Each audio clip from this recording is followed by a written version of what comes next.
Chapter 3002. Yiqing Luo's thoughts were all placed on how to stop Leng Yan, how to fight for time for Dmo Xian to cure the goo and protect him. Xia Ba's time and time again harassment and obstructions had already made Yiqing Luo lose her patience. Her brows were frozen as her vision swept past Zhou Mo and Gue Wu who were entangled in battle.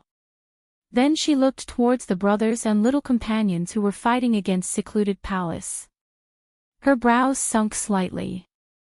The sky filled with evil qi, following the continuous battle, started to spread towards the surroundings of the Sacred Maiden Institute. Not too long later, this gust of evil qi would definitely be able to envelop the entire Sacred Maiden Institute. Once it was enveloped by the evil qi, the entire Sacred Maiden Institute would sink into hell. All living beings, turned into nothingness, reduced to nothingness. Time was pressing. There was no time for her to make any comprehensive considerations. Now, she could only try her best to prevent herself from suffering from the backlash. Yiqing Luo's brows sunk as she directly raised the glower flame fan in her hands, sweeping up 100,000 feet wind wave. Her other hand, swiftly pressed onto her profound jade heart. Profound qi was activated. Profound jade heart started to burn. She gripped the glower flame fan tightly as the profound qi encircled it even more. The 100,000 feet wind wave was like a raging wave, directly surging towards Xia Ba. Xia Ba's heart was filled with the thought of directly suppressing Yiqing Luo, bringing her away forcefully. His attack was to stick close to Yiqing Luo's face, striking at Yiqing Luo from a close distance. But when Yiqing Luo's strike landed, no matter how fast Xia Ba's reaction was, he was also swallowed by the 100,000 feet wind wave. That horrifying momentum, as compared to when he had just advanced, was much thicker. Xia Ba was sent flying, crashing heavily onto the rubble of the ruins. The ground exploded into a huge deep pit. This strike could be said to be completely withstood by Xia Ba. He fell into that huge deep pit. His entire body was covered with blood scars. But he wasn't angry, instead he started laughing maniacally. That withered body stood up shakily from the deep pit. The evil qi in his entire body kept seeping into his body. He laughed crazily and malevolently. Good. Good. After advancing, you can still raise your battle prowess in a short period of time. This is too inconceivable. This seed really wants to dig out your profound heart jade and take a look. I want to see just what quality profound heart jade is that it can actually reach such a realm. Hearing evil tyrant's crazed and excited voice, Yiqing Luo's slender brows creased even tighter. This kind of lunatic who could not be caught at all. Yiqing Luo really didn't know how to deal with it. The stronger she is. The more excited Xia Ba was, the more excited he became. The more he studied her, the more he wanted to do research on her. To deal with such a lunatic. Unless he could really kill him. Otherwise, he would harass her over and over again. After all, lunatics were not afraid of death. Just as Yiqing Luo was thinking about how to trap Xia Ba, she was secretly mobilizing the profound qi in her body, as it continuously flushed into her profound heart jade. Evil tyrant's laughter suddenly stopped. That terrifying face was tightly scrunched up into a ball. Yiqing Luo noticed this. He quickly looked in the direction of Leng Yan. As expected, Leng Yan had separated from Zhou Mo and Gue Wu. The three of them faced each other, suspended in midair.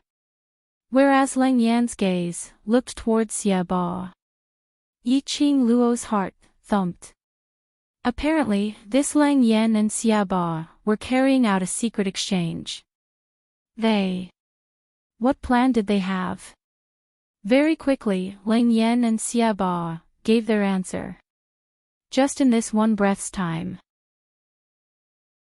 Chapter 3003. Not good. Yiqing Luo's heart turned cold as she followed closely in the direction of Gue Wu and Zhou Mo. However, she was still a step too slow. Bang! Xia Ba brought along an incomparably sharp and dense evil qi, and directly attacked in the direction of the ghost warrior. The terrifying profound strength was like a surging wave, rolling and rolling continuously. Evil Tyrant's attack was completely unexpected. Gue Wu and Zhou Mo were intimidated by the demonic aura, causing them to take several steps back. They want to switch their line of sight. Yiqing Luo pursed her pink lips tightly. Lang Yan's destructive power is very strong and the evil qi he emits is enough to destroy all living things in the Miao tribe, turning this place into nothingness. They want to use Xia Ba to stall the two of you, and then let Lang Yan destroy the Saintis Institute. You are indeed worthy of being my disciple. Xia Ba didn't deny it and laughed coldly. So what if you know? Can you stop it? Xia Ba let out a cold grin. Without any hesitation, his figure sped forward like a sharp blade. Endless evil energy spread in all directions. On the other hand, Lang Yan found an opportunity. The moment Evil Tyrant rushed over, he quickly rushed in the direction of the Saintis Yard. As he charged forward, the path he took was enveloped by a black aura. The air condensed, and space seemed to be on the verge of shattering. In midair, cracks that resembled spiderwebs appeared. After Yiqing Luo's reminder, Gue Wu shifted his focus and looked at Lang Yan, who had already entered the Saintis courtyard. After seeing the cracks spreading all around, the expression on his face became gloomy. Space explosion. You guys actually want to use this kind of demonic technique? Gue Wu's voice, which had always been calm, was now brimming with anger. You want to shatter this space? Zhou Mo turned pale with fright. Do you know what will happen if the space explodes? Xia Ba laughed sinisterly. Consequences. What does it have to do with me and the underworld palace? The faces of Gue Wu and Zhou Mo turned extremely ugly. They had already made up their minds to push all the blame onto the Palace of Darkness. That was why he dared to use such evil arts so brazenly. Space exploded. It was a demonic technique that could destroy a confined space. This was also what Evil Tyrant had been talking about. Let the Miao tribe fall into the void. Bang, bang, bang. Under the shroud of evil energy, the Holy Maiden Institute set off an earth-shattering explosion that was enough to deafen the eardrums. The destructive power released by Lang Yan had spread throughout the entire Saintis courtyard. The Saintis Institute, which had already been reduced to ruins because of the war, was now in ruins. Under such a powerful destructive force, Feng Lin's body trembled. It was a complete mess. The speed of destruction caused everyone to turn pale with fright. Wave after wave of horrifying dark force was still surging. Shao Yi, Jin Zi. Run! Run! Yiqing Luo's pupils dilated as she cried out sharply, Qi Yan, Shi Ju, quick! Protect them and evacuate first. For a time, there was chaos outside the Saintis courtyard. Yan Shao Yi and the others were protected by Shi Ju and Qi Yan. And Yiqing Luo's reminder was timely. After the few of them retreated, they were not injured by the powerful destructive force. But the secluded Darkness Palace disciples who were still searching for Dmo Xian's whereabouts in the Holy Maiden courtyard. He didn't even have the time to scream. They were directly swallowed by this powerful and boundless energy. Those lives, not even a drop of blood was spilled. They were completely swallowed and turned into nothingness. Chapter 3004. They wanted to escape. But under this kind of power, they couldn't move an inch. Boom boom boom. Bam bam bam. The deafening sound continued to explode.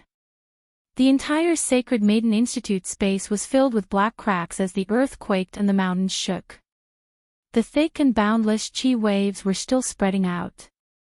The ghost martial artist, who was still fighting with Xiaoba, was shaken out of the battle range by the powerful qi. His cold eyes looked at the Saintess Institute. He frowned as he spoke in a low voice, "Sacred Maiden Institute. Can't be saved." Zhou elbowed Gue Wu hard as he shot a glance towards Yiqing Luo's direction, indicating for him to shut up. However, Gue Wu didn't say a word. That didn't mean that Xiaoba, who had victory in his hands, wouldn't ridicule them, ha ha ha. That's right. Ling Yan has already marked the area where the space will explode. This Sacred Maiden Institute, everything will disappear. He laughed sinisterly as his eyes were filled with madness. The next one is the Miao tribe's turn. Do you think that you can stop it? And at this moment, Ling Yan was very cooperative as he exploded with an increasingly intense destructive power. Everyone felt a violent tremor beneath their feet. Sacred Maiden Institute started to collapse downwards. The majestic destructive power was like a tornado of magnitude 10 or more, violently devouring everything. Ah Xian! This scene made Yiqing Luo's pupils constricted abruptly. Her eyes turned red as she almost lost all her rationality. Her feet moved as she immediately dashed towards the direction of Sacred Maiden Institute. Qing Luo! Little Qing Luo! Gue Wu and Zhou cried out in shock. One by one, they wanted to go up and stop Yiqing Luo. But after Sacred Maiden Institute collapsed and Xiaoba's words, Yiqing Luo had already lost all ability to think. Space exploded. Even Dmo Xian, who was in Sacred Maiden Institute's secret room, would also be engulfed by this force. How could she let her Xian be engulfed by the space explosion? You ants also want to stop me. Ling Yan sensed Yiqing Luo's approaching figure as he sneered, his eyes filled with disdain. His hand suddenly moved as his palm flipped. Immediately, a burst of black qi exploded from his palm, shooting straight towards Yiqing Luo's back. The raging energy was like a ferocious wild beast as it struck Yiqing Luo's back without any hesitation. Oh!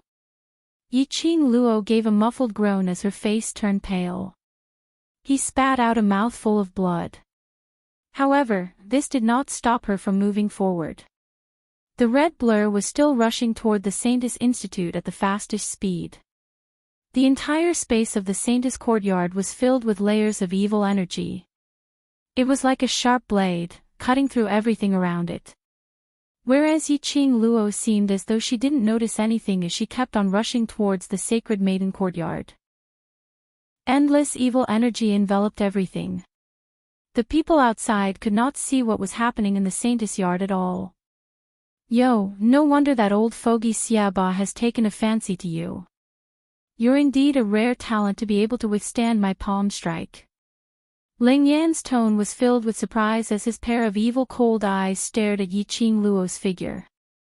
He licked his lips and laughed sinisterly. What a pity, you will also be destroyed along with this broken place. Yiqing Luo's breathing tightened. Her chest felt stuffy and there seemed to be a fishy sweetness in her throat as it kept on surging. She panted lightly as her eyes were filled with determination. The belief of seeing Dmo Xian and taking him away made her not fall.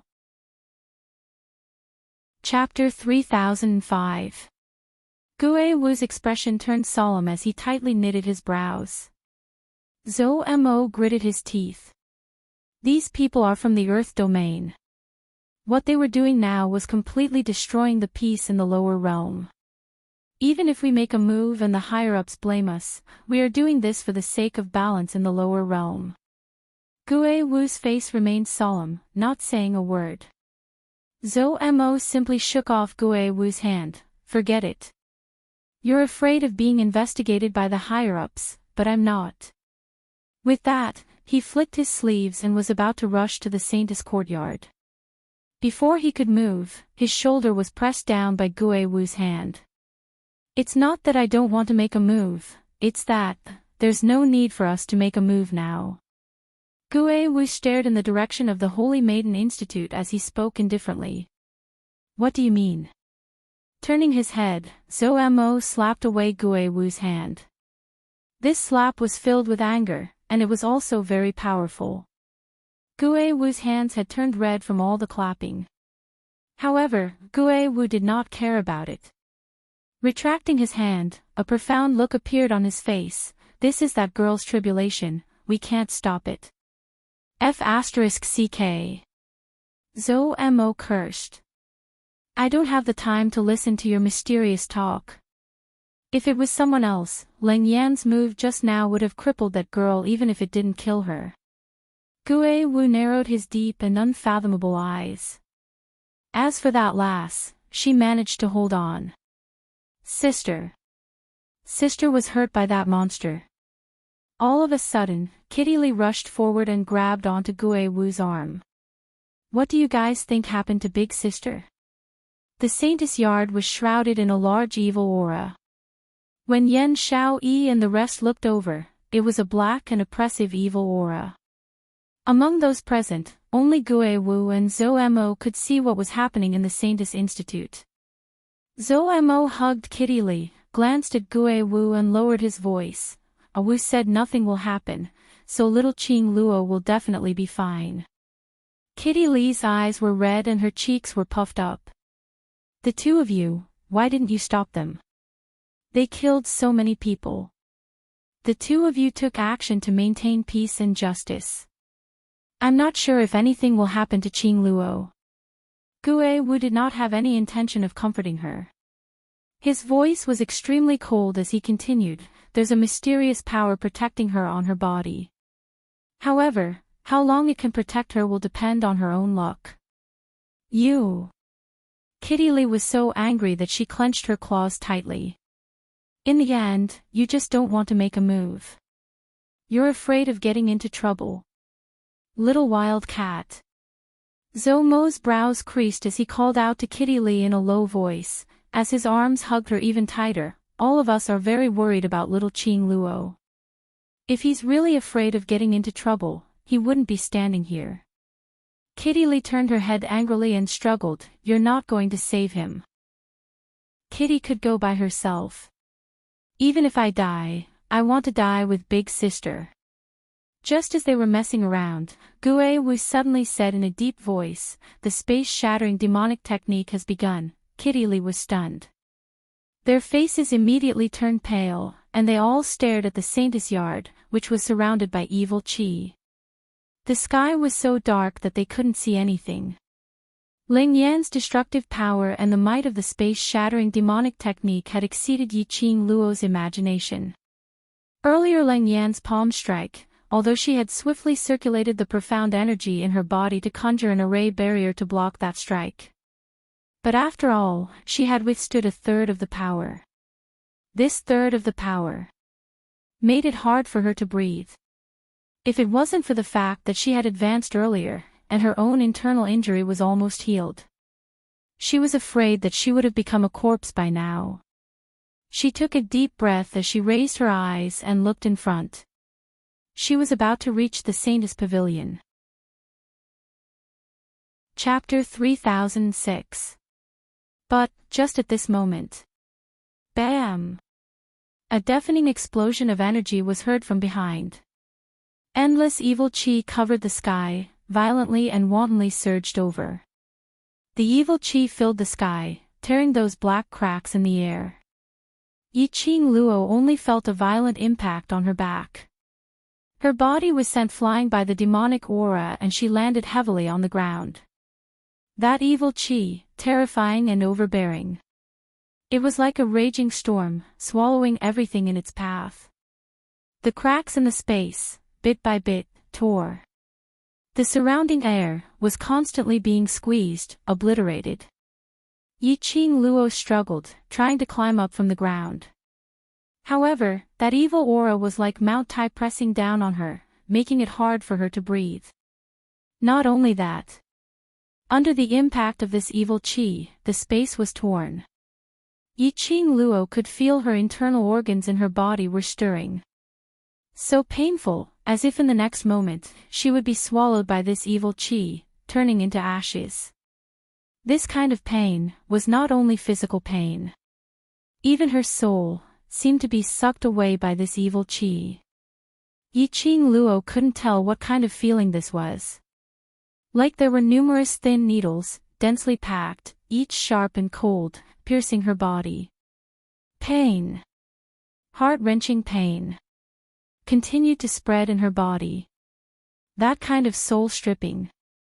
That kind of pain, as if her body was about to be minced, about to be incinerated, made her consciousness a little dazed. Sigh. Suddenly, in the haze, she vaguely heard a helpless sigh. That voice seemed to be right beside her ear. Or as if it came from her heart. Who was it? Who was sighing? Yiqing Luo's consciousness regained some clarity. Valuing relationships and loyalty is a good thing, but for this relationship, to lose your life, is it really worth it? That voice rang softly beside her ear again. The voice was gentle, extremely pleasing to the ear. Yiqing Luo's eyelashes fluttered absent-mindedly. Her slender fingers slightly had the strength to move. Bit by bit, she curled her fingers tightly. Worth it. Worth it. Worth it. Because it was Xian, so it was worth it. You're so silly. That gentle voice gave another long sigh. Yiqing Luo's brows creased tightly as she struggled to open her eyes, trying to see clearly who was talking to her. However, as soon as he opened his eyes, immediately, a burning sensation surged up from his wrist. Yiqing Luo moaned painfully. And this feeling of the surging flames. Her consciousness also became much clearer. The hazy scene in front of him gradually became clearer. Apart from the surging evil aura, there was nothing else in the surroundings. It was as if the voice just now was just a figment of her imagination. Xiao. The sound of evil energy rushing about destroyed everything in the Holy Maiden courtyard. Wherever the evil aura went, it was reduced to nothingness. She held her breath. She could clearly feel that the surging evil aura was constantly trying to devour her. The burning sensation on his wrist continued. The heat was rising bit by bit. She frowned in pain, but her consciousness became clearer. However, her body was still being squeezed by the evil aura, and she was completely unable to move. She bit her lower lip, trying her best to restrain herself from being swallowed by the evil aura.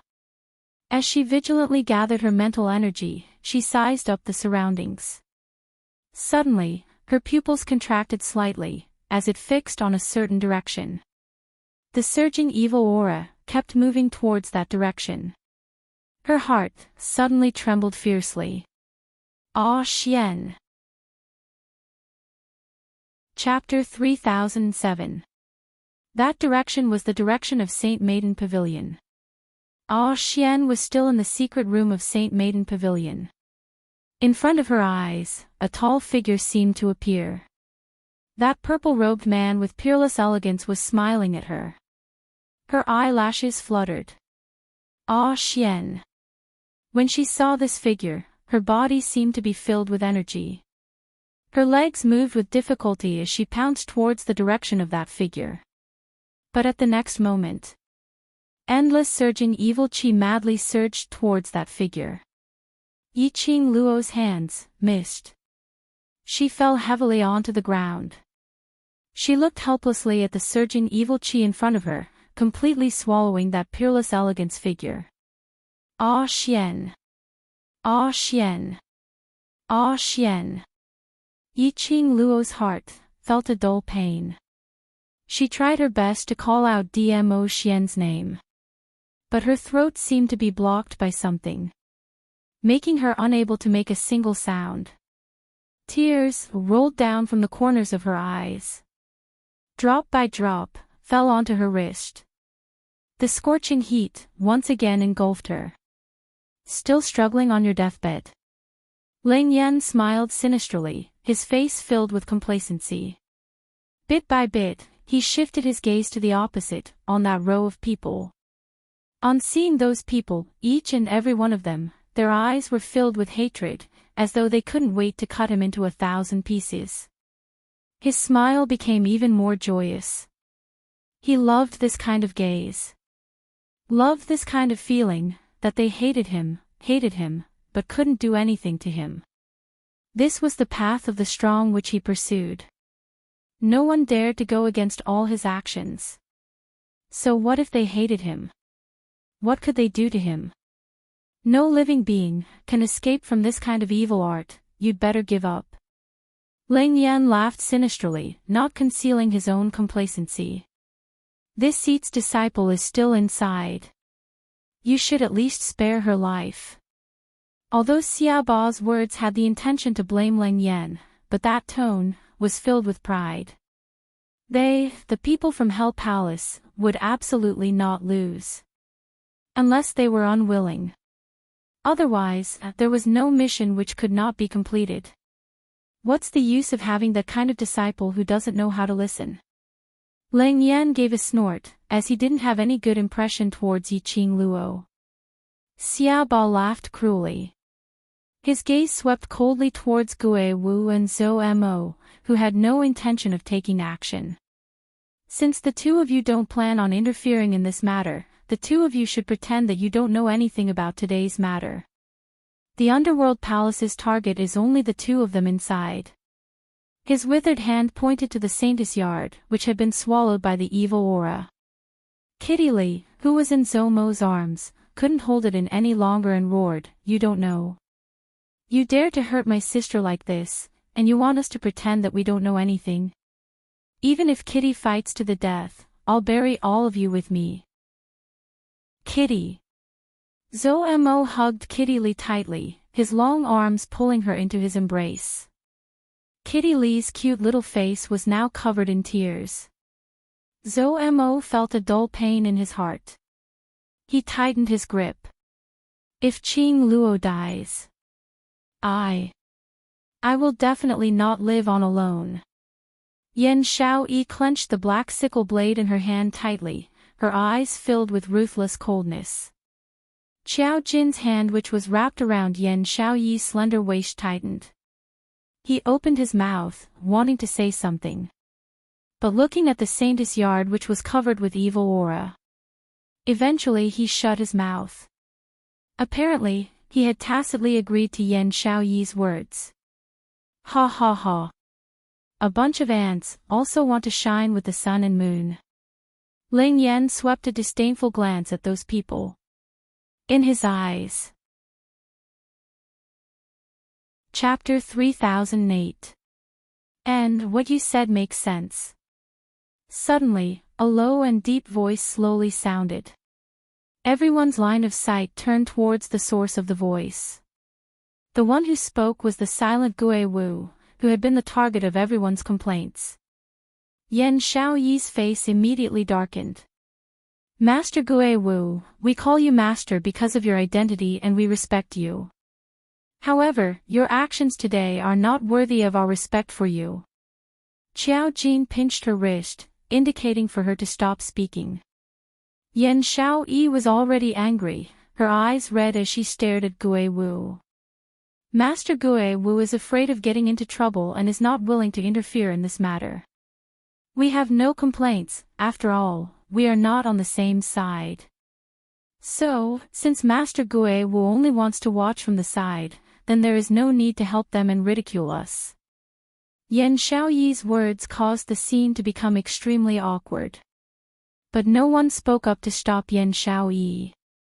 Obviously, the others were also full of complaints towards Gue Wu's actions. But, just as Zhou Mo was racking his brains, trying to ease the atmosphere, the main character who was being criticized simply did not care about Yan Xiaoyi's words. Instead, he stared at Xiaoba's direction and said word by word. You guys are very self-aware. You two ants want to shine as brightly as the sun and moon. Instantly, the few angry people blinked their eyes, unable to react to the meaning of Gue Wu's words. The smiles on Xiaoba's and Lang Yan's faces also stiffened. Lang Yan's arrogant face instantly darkened as he sneered. Ha, ants. A little rat that doesn't even dare to reveal his identity.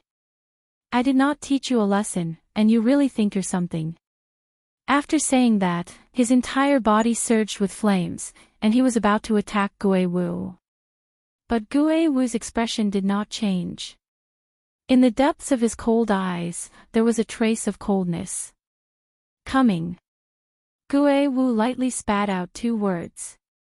Lang Yan frowned, thinking that Gue Wu was deliberately mystifying things. His figure was as fast as lightning, like an arrow released from a bow. The evil aura shrouded Gue Wu's direction.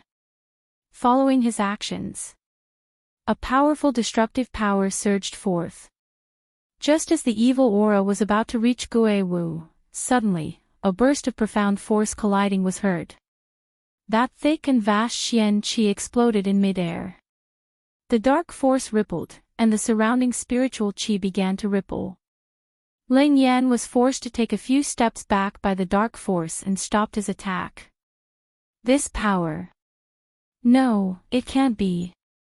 Lang Yan cried out in disbelief. He quickly looked in the direction of the Saintess Yard. He saw, standing on top of the Holy Maiden courtyard, which was filled with evil energy, the girl who looked like she would die in the next second spread her arms, her red dress fluttering in the wind.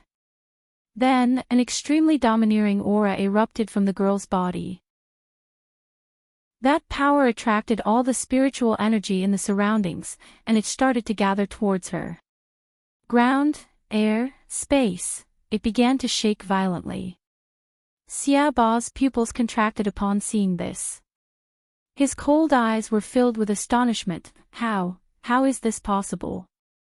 How is it possible to escape from the devouring of the spatial explosion? The evil technique of the spatial explosion would never fail. All the creatures in the Saintess Yard should have been turned into nothingness. Chapter 3009. No. Not only alive. Xia Ba's breathing was suffocating. She advanced. Didn't she just advance? In such a short period of time, she can advance again. Yes. She advanced to the profound grade again. Yiqing Luo's profound grade was constantly rising. Moreover, it was a kind of explosive rise. The coquettish red glow shrouded the young lady's slender body, blending in with that fiery red robe. Like a blooming rose in flames, blooming till the end. Sky profound 4th grade. Sky profound 5th grade.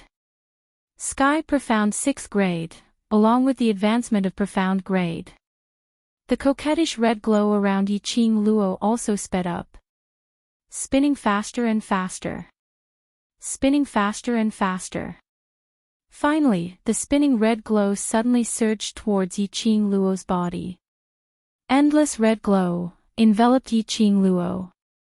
Just at this moment, in the ruins, the ground surged. Faintly, a sharp, childlike voice suddenly rang. Chi sense master, master is nearby, it's all right. With master around, everything will be fine. That voice was intermittent.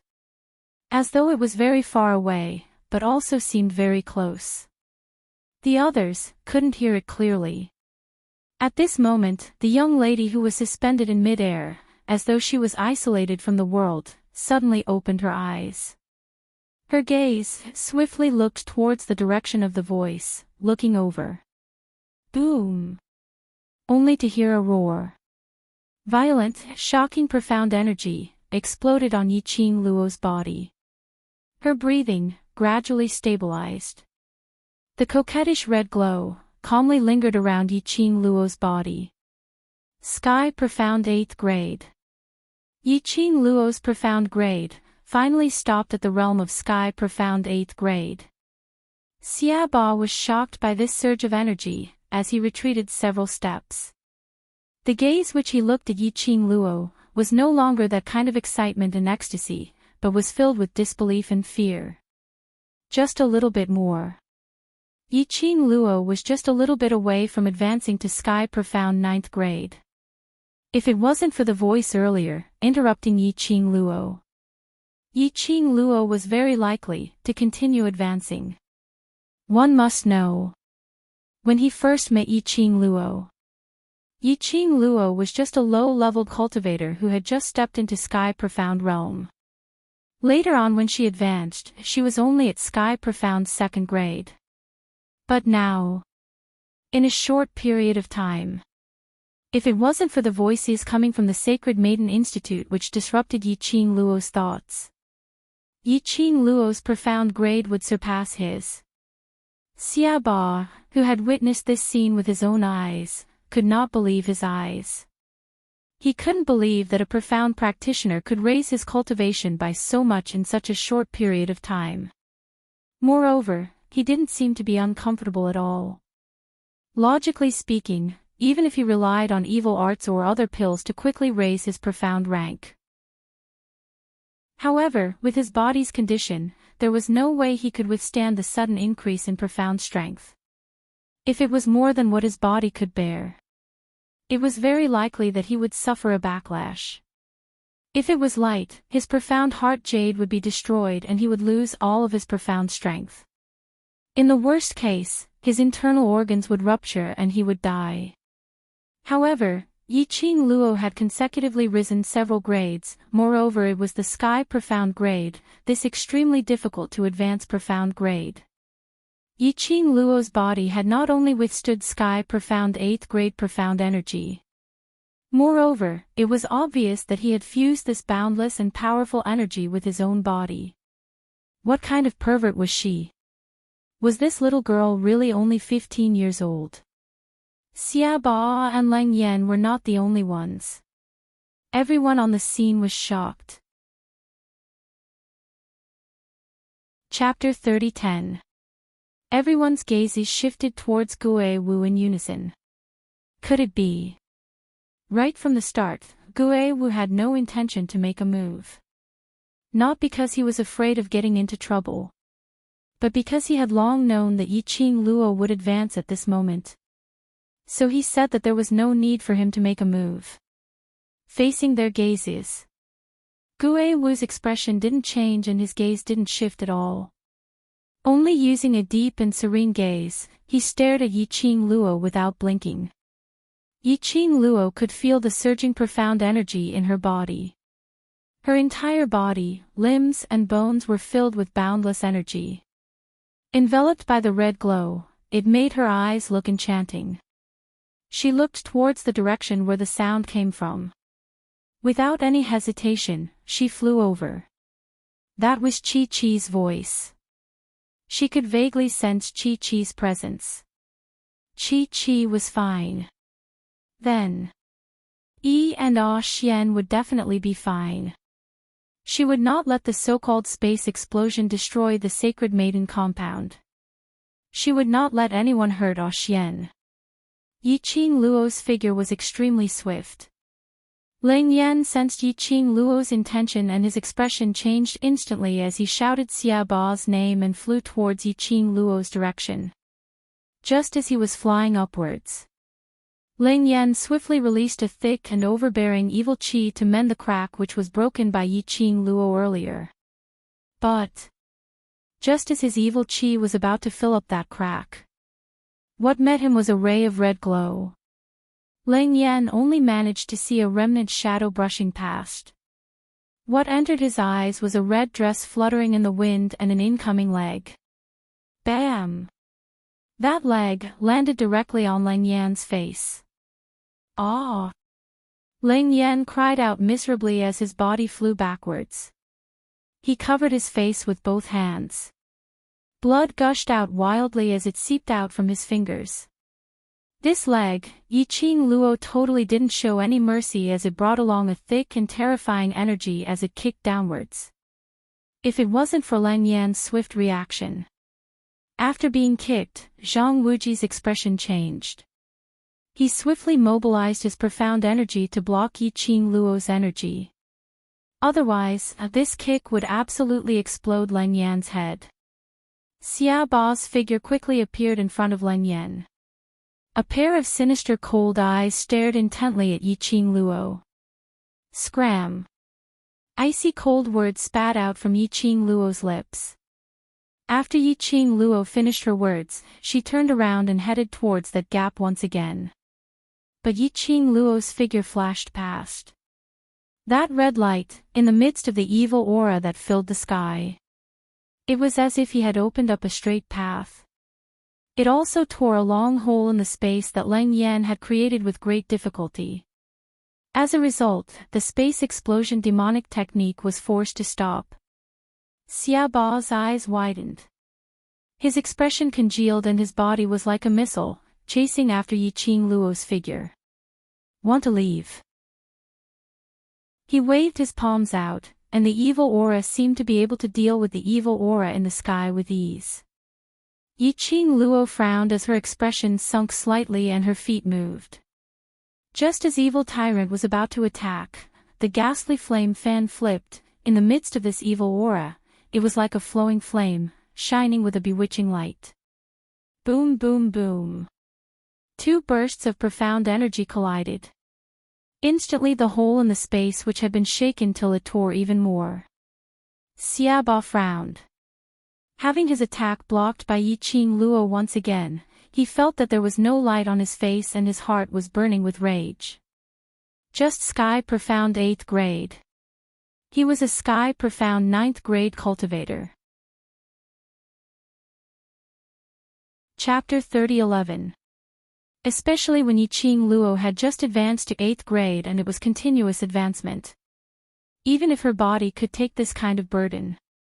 But regarding the control of profound energy, Yiqing Luo was definitely not his match. He didn't believe it. He was the king of Hell Palace, how could he lose to a 15-year-old young lady? The sinister coldness in Xiaoba's eyes grew even more and he didn't suppress his energy as he clenched his fists and stomped his feet. Immediately, a majestic and thick profound energy surged out from Xiaoba's body. The entire space immediately sank into a violent tremor. Little lass, I'll let you see the power of Hell Palace. Xiaoba laughed sinisterly as his tone was filled with killing intent.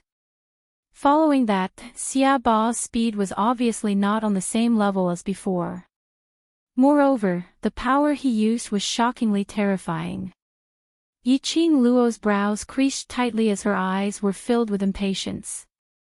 She didn't have any extra thoughts to waste on Xiaoba. She rushed into the secret room to check on Xian's situation. But, apparently, Xiaoba didn't intend to let her off so easily. The terrifying profound energy was accompanied by a tyrannical murderous intent. Yiqing Luo's brows creased tightly as she turned around and her footwork was extremely strange. It was just an afterimage. Xiaoba's attack brushed past her. Yiqing Luo's feet moved again as she unexpectedly shifted to Xiaoba's back. Her eyes were slightly cold as the glower flame fan in her hands was ignited with a ball of raging flame as it shot towards Xiaoba's back, aiming at the position of his heart as it fell down. From the first time she had advanced, Yiqing Luo could obviously feel that her reaction and sensing ability had increased tremendously. Just using her eyes, she could see through Xiaoba's attack. Now, this surge of energy in her body made her profound grade surge continuously. Her speed, attack power and explosive power had all increased. Facing Xiaoba, she could do it with ease. But Yiqing Luo's reaction was fast and unexpected. As the madman from hell, Xiaoba's reaction wasn't bad at all. Just when Yiqing Luo made her first move to move behind him, Xiaoba had already reacted. Just as Yiqing Luo's attack was about to land, Xiaoba swiftly turned around and locked Yiqing Luo's wrist. Hiss! The red glow on Yiqing Luo's arm instantly turned into a sharp blade, unrestrainedly piercing through Xiaoba's hand. Xiaoba sucked in a breath of cold air as he felt the pain. But he didn't let go of Yiqing Luo's wrist because of this piercing pain. On the contrary, his 5 fingers interlocked tightly as he pulled Yiqing Luo towards him. Trying to play mind games with me? Xia Ba sneered coldly, his eyes flashing with a bloodthirsty ruthlessness. He tightened his grip. He totally didn't care that his palm had been slashed by the sharp blade that Yiqing Luo had released, causing his hand to be filled with blood. His hand, which contained evil qi, kept tightening. It was as if he was going to break her wrist. Yiqing Luo's face turned pale. Xia Ba was tugging at the wrist that held the azure dew bracelet. The place where his 5 fingers were pinching was also on the veined patterns of the azure dew bracelet. Yiqing Luo only felt that the raging energy within her body seemed to be suppressed by something, blocking her limbs and bones, giving her a feeling that she was unable to recover. She struggled. Xia Ba tightened his grip. The energy in her limbs and bones seemed as if it was going to burst her meridians. Yiqing Luo's face turned paler by several shades as a chilly glint surfaced in her eyes. The gathered profound energy swiftly flushed onto her right arm. Chapter 30:12. This burn had obviously increased the heat. The burning feeling was getting more and more obvious. Xia Ba's expression turned extremely gloomy. The evil air which lingered around his face started to flow rapidly. Especially that wound on his face, as well as the surging birthmark, was so sinister that it made one's scalp go numb. But, even if it was being burned and cut by this scorching profound energy, Xia Ba still didn't loosen his grip on her wrist. The features on his face turned increasingly sinister, as it was extremely distorted. The burning got more and more intense. Xia Ba's hand increased the strength. Yiqing Luo was being pressured by the increasing strength, as the profound energy in her body kept on surging and expanding, trying to find an outlet to vent it out. What was Xia Ba trying to do? Wasn't he worried that his hand would be crippled by the profound energy? Wasn't he afraid, if he continued to be restrained, would he also suffer from the backlash of this profound energy? Just as Yiqing Luo was guessing Xia Ba's motive, she heard Yan Shao Yi and the others' cries of alarm. Qing Luo, be careful behind you. Yiqing Luo's eyes flashed. Almost subconsciously, her footsteps moved. But the hand which was locked on her wrist was holding her down firmly. Not only that, Xia Ba even grabbed her wrist, pulling her towards his direction. Yiqing Luo's footwork which she was about to display was interrupted, and she staggered forward. Bam! A palm landed squarely on her back. Yiqing Luo felt an intense pain, as though her 4 limbs were about to be torn apart. Her internal organs were twisting together in pain. She heard Yan Shao Yi and the others' anxious cries. But her consciousness was a little blurry. She took a deep breath and bit her lower lip. The sweet taste of blood started to spread in her mouth. The stinging pain also caused her eyes to gradually clear up a little. She clearly saw, behind her, that unrecognizable, extremely comical and terrifying face, as well as that pair of vicious murderous eyes. It was Lang Yan. Xia Ba had been restraining her. It was to create a chance for Lang Yan to kill her. Yiqing Luo's breathing froze. The excruciating pain in his 5 viscera and 6 bowels attacked him again. She frowned in pain. Lang Yan's cold voice resounded in her ears. What? You can't bear to part with it just like that. This girl is too abnormal. I don't have the confidence to control her. Xia Ba lowered his head as he stared at his hand which was filled with blood because he had grabbed hold of Yiqing Luo. This lass's regenerative ability is just too strong. If I don't kill her, leaving her alive would be trouble. Killing intent surged in Lang Yan's eyes. Then, I'll kill her. Don't feel bad. He was asking a question. But while he was speaking, he had already raised his palm once again, pressing it down towards the top of Yiqing Luo's skull. This palm strike was ferocious and carried boundless killing intent. His face was disfigured by a little girl from the lower realm. This made Lang Yan, who had always claimed to be the king with the strongest destructive power, lose all face. The only way to appease him was, kill Yiqing Luo, use Yiqing Luo's blood to eliminate his anger. Yiqing Luo could obviously feel that evil aura which was filled with killing intent, charging towards her with irresistible force. Little by little, her slightly misty and charming eyes became cold and fierce. At this moment, his extremely pale face seemed to be covered with a layer of frost. Chapter 30:13. Yiqing Luo's eyes suddenly turned cold. Xia Ba's right hand, which was held tightly by Xia Ba, suddenly clenched into a fist. The demonic and crazy red light cut through the air with a whoosh and instantly wrapped around her right arm. The scorching heat burned again. Originally they thought that Yiqing Luo, who had suffered from Lang Yan's palm, absolutely would not have any energy left to counterattack. Towards Yiqing Luo, Xia Ba wasn't as vigilant as before. As the burning sensation surged, Li Tianlan's eyes widened. He instinctively loosened his grip. When he came back to his senses, he wanted to tighten his grip again. However, it was also at this moment that he let go. This gave the Azure Dew bracelet a chance to vent. Swish swish swish, bang. Explosions could be heard in the air. The profound energy that had been suppressed in his body due to Xia Ba's tight grip on the Azure Dew bracelet's vein patterns, at this moment, money was flowing out like it was free. It poured out in torrents. Endless demonic red light washed away the evil aura that enveloped the Holy Maiden Institute. Ah! Xia Ba didn't even have time to react before he felt a dull pain in his chest. His entire body was pushed back a dozen steps by the crazily surging power. In the end, it smashed heavily into the ruins. However, this was not the end. Xia Ba clutched his chest and vomited blood. His face was filled with shock as he stared in Yiqing Luo's direction. He raised his head. A fist filled with killing intent smashed down. Oh! Xia Ba let out a miserable shriek.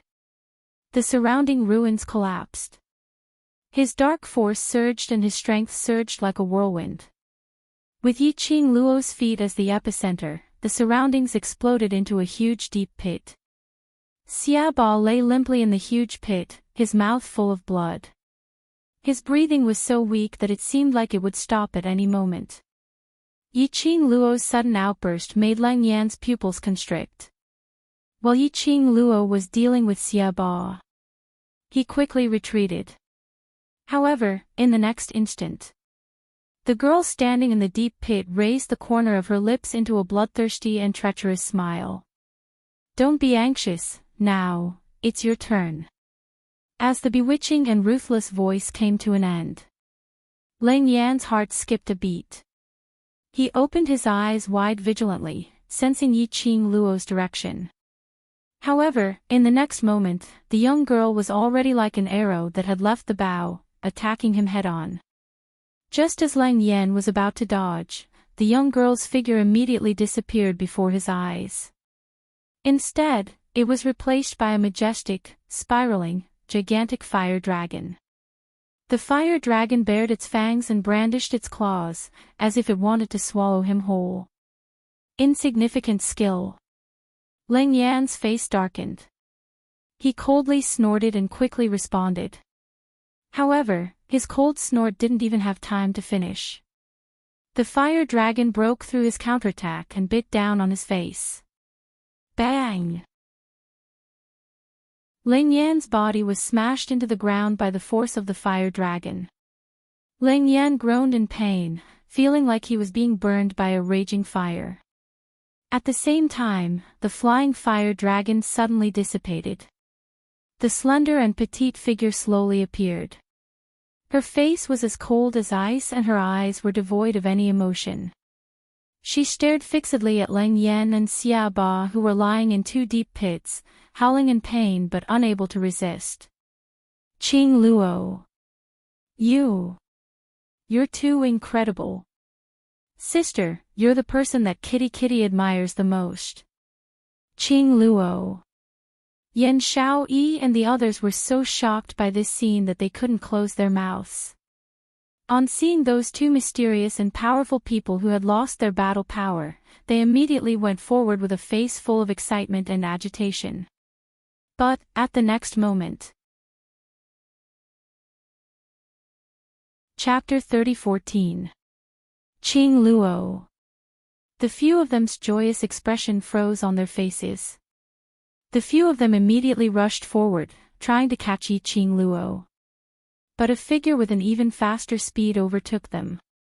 Yan Xiaoyi's footsteps halted as she frowned at that person's back, young sect master Gu. This person was Gu Jingyu, who had regained his energy and rushed over in a hurry. Gu Jingyu had just rushed over when he saw Qing Luo's falling figure. His mind went blank immediately. His body had instinctively rushed towards Qing Luo's direction. But Gu Jingyu had yet to get near. Suddenly, a cold breeze brushed past his face. The air, which was filled with blood, was inexplicably tainted with a layer of sandalwood scent. Following that, he saw a tall figure, bringing that falling young lady into his arms. The two of them slowly landed on the ground. Gu Jingyu's footsteps instantly froze on the spot. His body also stiffened. He looked at the scene in front of him in a daze, as his eyes kept on contracting and expanding. And behind him, the few of them who were chasing up, when they saw that person clearly. All of their faces revealed an ecstatic expression. Overlord! Overlord! You're back. That tall figure, dressed in a flowing purple robe, was a noble and elegant man. Just standing there. He gave off a chilling, overbearing aura, powerful to the extreme. Other than Dmo Xian, who else could it be? He. Nirvana Realm's legend. The overlord who made everyone tremble in fear. He was finally back. Moreover, look at the overlord's action of catching Qing Luo. The overlord's gaze towards Qing Luo. That was obvious. Obviously the Gu had been cured successfully.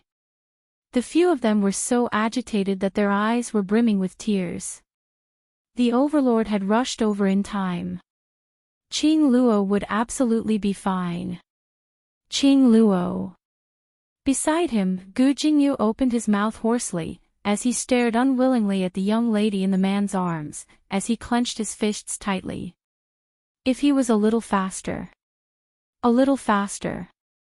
The one who was hugging Qing Luo in his arms was him. Dmo Xian heard his voice, as he frowned slightly. He raised his eyes, as his frosty peach blossom eyes, as he shot a cold glance at Gu Jingyu. That gaze was gloomy and cold. It was just a glance. Gu Jingyu's face instantly turned pale. He was so frightened that he took a few steps back. Xian, suddenly, the voice of the person in his arms sounded like a gossamer. Dmo Xian swiftly lowered his eyes and looked at the young lady in his arms. The girl's long eyelashes trembled slightly.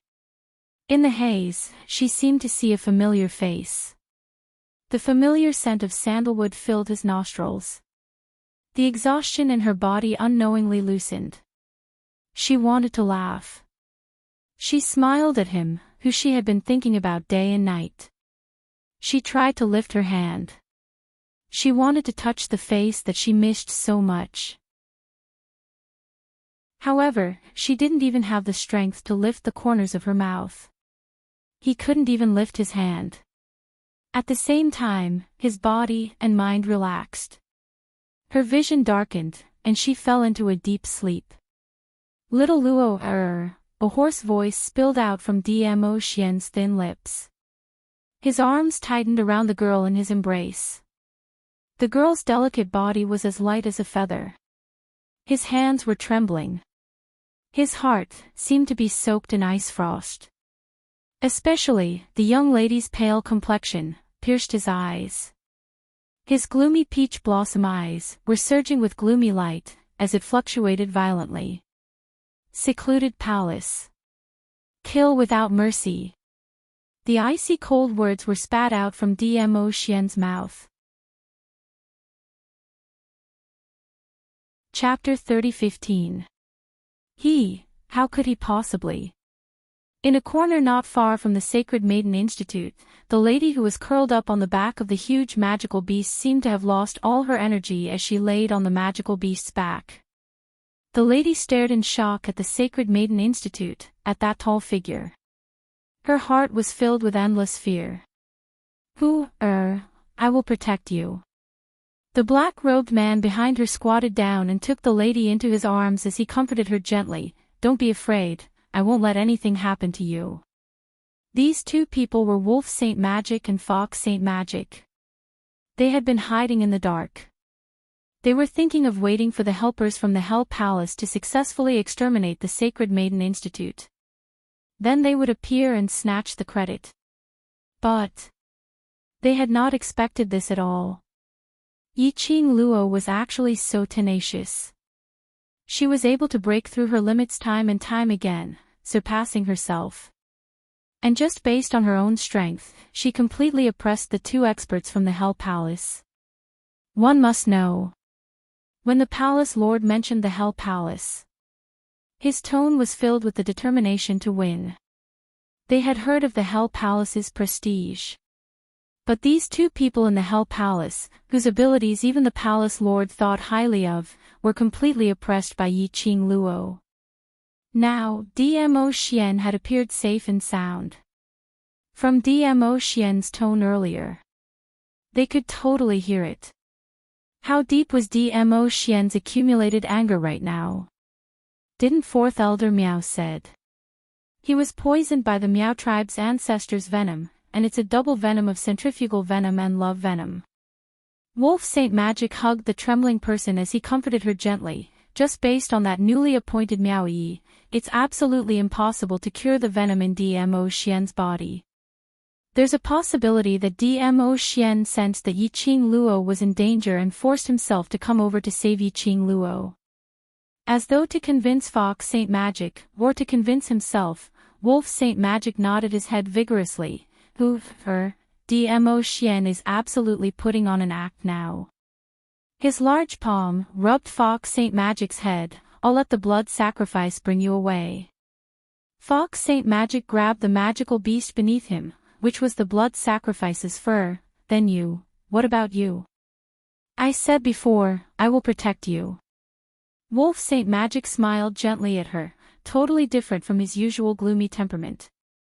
The Fox Saint Law's pupils constricted, and he opened his mouth, wanting to say something urgently. However, the Wolf Saint Law's gaze forced him to swallow his words. Wolf Xingfa leaped and quickly moved to the other side. At the same time, Blood Sacrifice's dinosaur-like giant body flew away. It was extremely agile as it sped off in another direction. You injured the future mistress of our imperial palace. Still want to run? Suddenly, a tender voice resounded from the corner. A slender figure quickly rushed in the direction of the blood sacrifice. Following that, countless young men and women dressed in black and white robes surrounded them from all directions, each of them brimming with a murderous aura. As far as the eye could see, there were at least 1,000 people. The moment this group of people quickly surrounded him, Lang Xingfa's expression changed drastically. He looked in the direction of the Fox Saint technique, and with a move of his feet, he was about to give chase. However, he was intercepted by 5 youths. And on the other side, being carried by Shuesi, the Fox Saint technique that was moving swiftly on the Miao tribe's small path, was also stopped by a powerful and vigorous attack. Shuesi was forced to stop. Chapter 30:16. Fox Sacred Law's face was as pale as paper. Bit by bit, she shifted her vision towards the group of people who were obstructing her. Black and white-colored long robes. Their ages were all on the younger side, probably the oldest was not older than 24 or 25. But every single one of them exuded a unique aura which made one's hair stand on end. Although Fox Sacred Law had just revived not too long ago. But looking at these people's dressing and characteristics.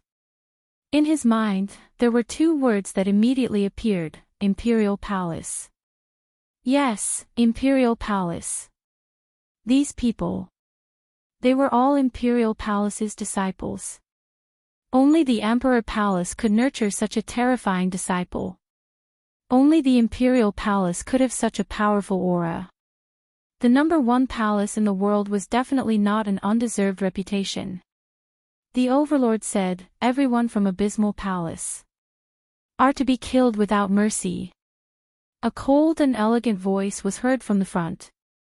Fox Sacred Law immediately raised her eyes and looked over. That was a tall lady dressed in a black and white-colored long robe. The lady's features were exquisite and extremely beautiful. Her expression was icy cold and filled with majesty. But between her brows, there was a glint of melancholy which couldn't be dispelled. Her hands were placed behind her back, as she stood in front of the blood sacrifice with an outstanding temperament. Apparently, she was the leader of these Imperial Palace's disciples. And at this moment, the commotion here had already attracted Yan Xiaoyi and the others' attention. The Imperial Palace's disciples coming out in full force was a huge surprise to the few of them. Following the direction of the Imperial Palace's disciples' encirclement, Yan Xiaoyi bore the brunt of it and followed up. She had the guts to collude with the Miao tribe, bringing Abysmal Palace's people to hurt her Qing Luo to such a state when the Overlord wasn't around. Not a single one of those Abysmal Palace's people could escape. Especially Fox Sacred Law, who was the initiator. Not to mention escaping. When Yan Xiaoyi and the others chased up, their vision fell onto that beautiful lady. Yan Xiaoyi's eyes lit up slightly. Beiyuan, it's you. Tang Beiyuan's beautiful eyes lifted up slightly, and on seeing Yan Xiaoyi and the others, the icy cold expression on her face softened a little. I'm sorry, I was too slow when I went to mobilize the Imperial Palace's disciples, which caused Mistress to suffer such a serious injury. I'm sorry for making all of you worried. It's good that you're here. It's good that you're here. Peach's eyes sparkled as she stared at Tang Beiyuan. She seemed to be able to glean some gossip and secrets about the Imperial Palace from Tang Beiyuan. Yan Xiaoyi rolled her eyes and tugged at Peach. Be more reserved. Dmo Xian's appearance coupled with the timely arrival of the Imperial Palace's disciples. Everyone's tensed emotions finally relaxed. Dmo Xian seemed to have a kind of magical power. A way for people to see him. They couldn't help but believe that he would be able to protect everyone's magic power. Cough, cough, Xia Ba and Lang Yan felt as if their bodies had been disassembled and then put back together again.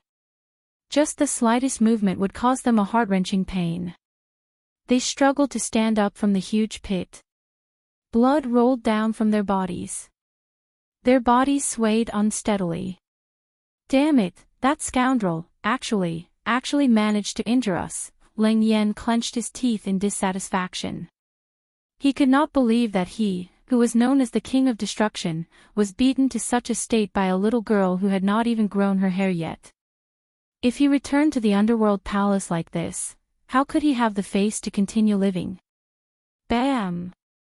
Before Lang Yan could finish his cursing, suddenly, a whirlwind swept past.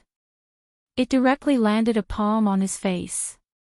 This palm did not contain any profound energy, but it was full of strength. Chapter 30:17. Lang Yan glared angrily at the direction where the slap came from. The man in the purple robe looked at him coldly. That pair of terrifying peach blossom eyes were surging with a treacherous storm. Full of anger. It was actually forcefully stopped by this majestic coldness. Since you can't speak, you can also give up this mouth.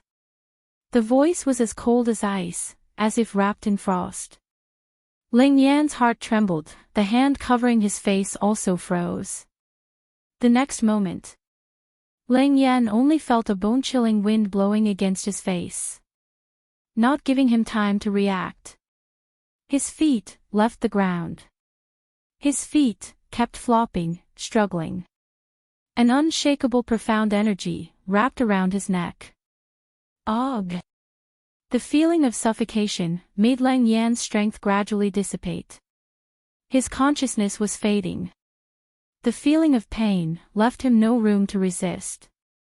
Just when Lang Yan thought that he was going to suffocate to death, suddenly, the force that was wrapped around his neck rushed into his mouth. Ah! A painful scream sounded. Then, there was only the sound of heavy breathing. The onlookers only felt their scalps go numb, and silently looked away. It was a miserable scream. It should be Lang Yan's last voice in this world. Lang Yan's mouth was full of blood, a pair of eyes, wide open. His tongue was cut to pieces by that profound energy. What kind of powerful force was this? So powerful that, from the beginning to the end, until now, he had not seen the man in purple in front of him make a move. And he was injured to the point that he had no power to fight back. You are, Xia Ba, who had struggled to climb up. After seeing the man in front of him, his face changed dramatically. His malicious eyes suddenly stared at Fox Saint Law and Wolf Saint Law, who had been forced by Tang Beiyuan and the others to retreat behind him. His eyes, full of haze, the person in the sacred maiden courtyard that made you so afraid, is the Overlord. You have been deceiving me from the beginning. Fox Saint Law's face was pale, her eyes quickly swept over Dmo Xian, and immediately shook her head in shock. However, no matter how much Fox Saint Law denied, her first reaction had already explained everything. His guess was right. From the very beginning, the target of Anyo Palace was the overlord of the Saintess Yard. The Tenebrous Palace wanted to use the power of the Underworld Palace to kill Lord Dizun. If he succeeded in killing Dizun, the goal of the Palace of Darkness would be achieved. If they failed to kill the Overlord, just like now, the Underworld Palace was the target of His Majesty's vengeance. The Palace of Gloomy Darkness could push everything to the Hell Palace. Evil's domineering face, which was full of scars, twisted into a bowl. Dark Palace. I wholeheartedly wanted to return your favor and help you do things, but you actually schemed against me like this. The Underworld Palace will never let you off. He roared in exasperation. It affected the wounds on his body, causing waves of tearing pain. He couldn't stop coughing at all. If he had known from the start, the Palace of Gloomy Shadows wanted to destroy the Saintess Yard and let the entire Miao tribe fall into the void space. They also wanted to kill the Overlord.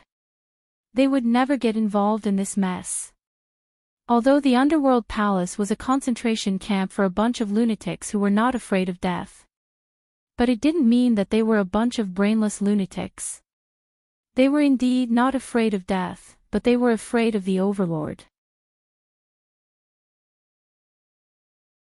Chapter 30:18. He didn't even care about his own injuries as he forced his bleeding body to move towards Dmo Xian's direction. Overlord, everything. Everything is a conspiracy by the Palace of Darkness. Hell Palace didn't know about it beforehand. Not knowing if it was because of Dmo Xian's intimidating aura. Or was it because the wounds on his body had been pulled apart by his movements? Xia Ba's voice kept trembling. Overlord, no, it's me, I'm willing. I'm willing to lead the Hell Palace to destroy the Palace of Darkness. I hope the Overlord won't vent your anger on the Hell Palace. At this moment, Xia Ba's face was covered with blood and his extremely ferocious face was full of flattery. He tried his best to appease Dmo Xian so that he wouldn't vent his anger on the Hell Palace. The reason why the Hell Palace was called the Hell of the Earth Realm was that it made people tremble in fear. They would try their best not to provoke them. Not only because they were a bunch of fearless lunatics, but also because they were united. Because they were not recognized by the world. Because they were all abandoned by the world. Therefore, when they reorganized into a big family, they had no choice but to cooperate. They especially cherished it. For evil arts, for becoming stronger. They could use any means. However, all of this was because they wanted to protect their own little home. So, from the beginning, Xia Ba and Leng Yan didn't seem to respect each other in words. But they never turned their backs on each other. They never had the thought of abandoning each other and running away. Because of this. For the Hell Palace. Xia Ba was willing to lower his noble head. He lowered his head, he showed his weakness. But it didn't ease Dmo Xian's expression. Dmo Xian's eyes were cold, and there was no emotion on his peerless face. He stared at Xia Ba quietly. His deep and treacherous peach blossom eyes exuded an extremely dangerous aura. He just stood there, not saying a word. But it made people feel that he was like a devil from the hell. The air was frozen and the atmosphere was cold. Xia Ba's forehead was covered with cold sweat. His heart thumped anxiously, and his hands were about to pierce through his flesh. Until Xia Ba's face was pale and he wanted to continue pleading. The man's cold and emotionless voice slowly rang out, "I will personally destroy the Palace of Darkness." His voice was cold and thin, and his eyes were ice-cold. Xia Ba's eyes widened as his heart skipped a beat and his body stiffened on the spot. The Overlord is not going to accept his offer, his overtures.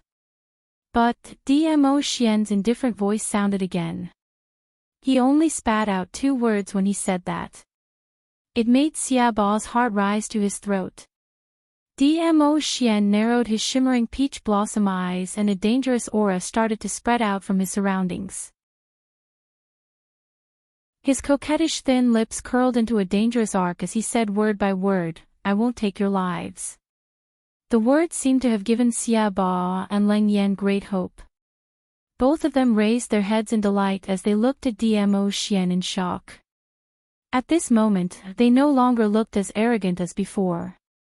However, their happiness had not yet spread out in their hearts. Dmo Xian's next sentence made the expressions on both of their faces stiffen on their faces. Chapter 30:19. Dmo Xian's thin lips curled into a sneer. The person in his arms. He pampered her, doted on her, couldn't bear for her to be hurt or wronged. 2 scums from the Hell Palace dared to hurt his little Luo, to such an extent. Still thinking he would let them off. Still thinking of using death to escape punishment. It wasn't just these 2 scums. The Hell Palace and the Palace of Darkness. All had to pay the price for what they had done today. Dmo Xian's lips curled up even more. His almond-shaped eyes were glistening and surging violently. Boom boom boom. Dmo Xian unleashed his profound energy from his entire body, shocking the surrounding air, as it kept on exploding with explosive sounds.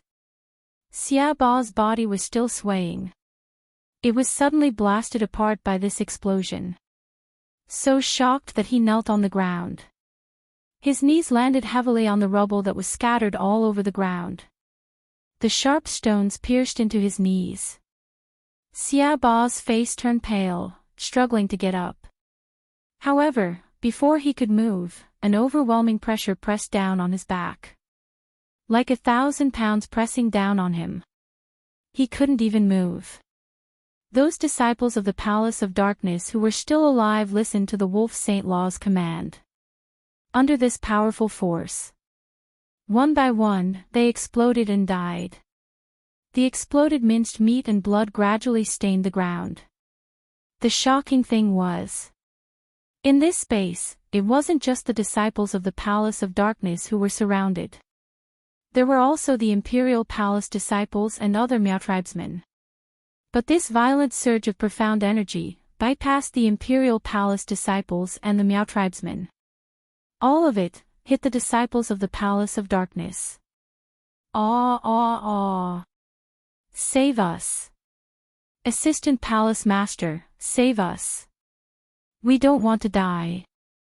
Overlord, spare us. Spare us. Countless cries for help resounded through the sky.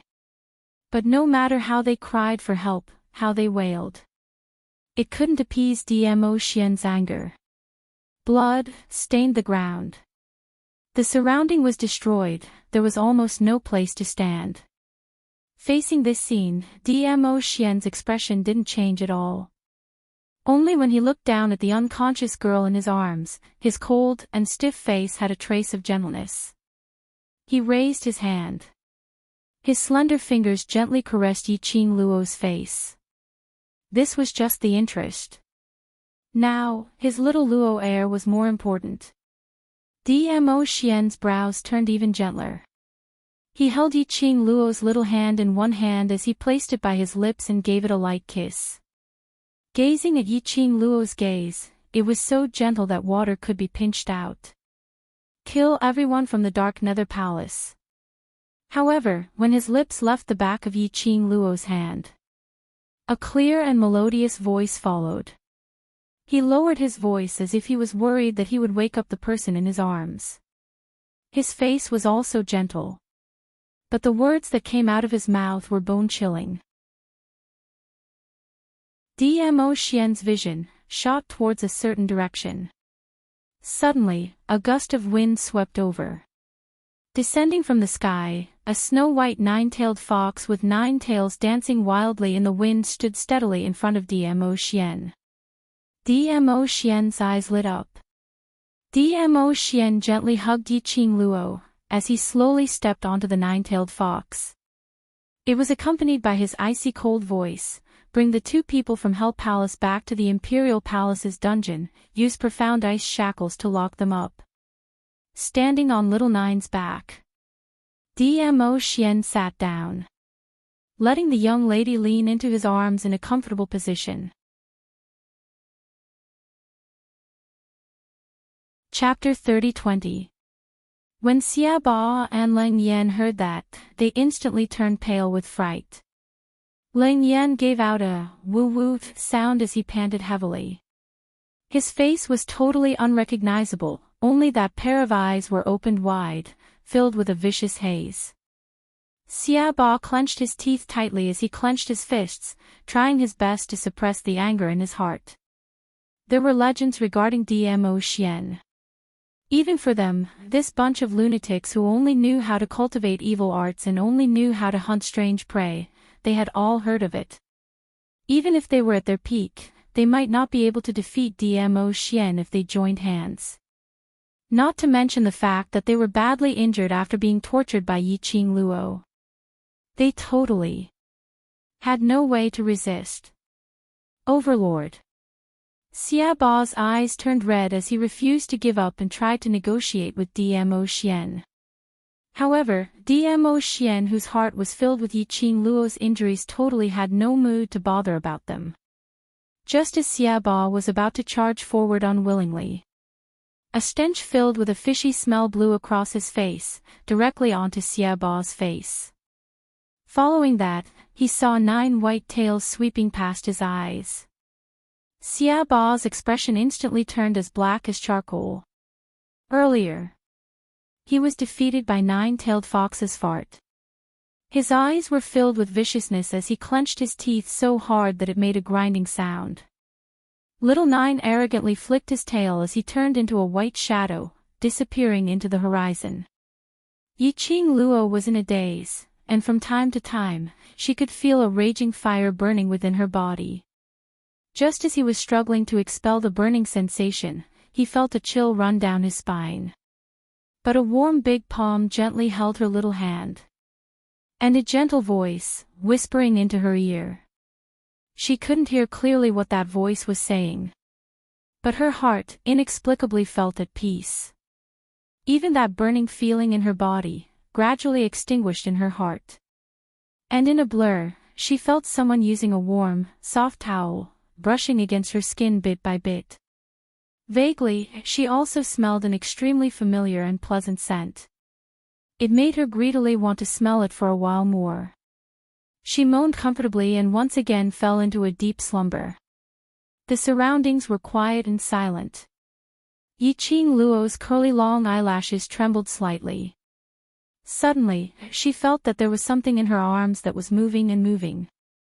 Then, she felt a furry thing hugging her neck. "Master, Master, you're finally awake." The sweet and crisp voice of a child rang in his ears. Yiqing Luo was still in a daze, her long eyelashes blinked once again. What came into view was an extremely cute cat face. Yiqing Luo's brain was sluggish for a moment before she spat out two words, "Chi-Chi." Chi-Chi's little head immediately rubbed against Yiqing Luo's face. "Our woo-woo master has been unconscious for 3 days and 3 nights. Chi-Chi is so worried about master, so worried." Chi-Chi's little pink tongue kept licking Yiqing Luo's face. 3 days and 3 nights. No wonder she felt weak all over, and even her mind was a little slow. Are they all right? Yiqing Luo had just opened her mouth when she felt her voice was unbearably hoarse and her lips were extremely dry. She frowned and stopped talking. Chi-Chi's little body suddenly jumped from the side of the bed onto the table. Its slender white tail rolled up the quilt on the table and leapt back again. Chapter 30-21. Settled. Yiqing Luo recalled the warm embrace before she fell into a coma. Also, when she was unconscious, that extremely gentle touch, that gentle whisper, and that aura that made her feel at ease.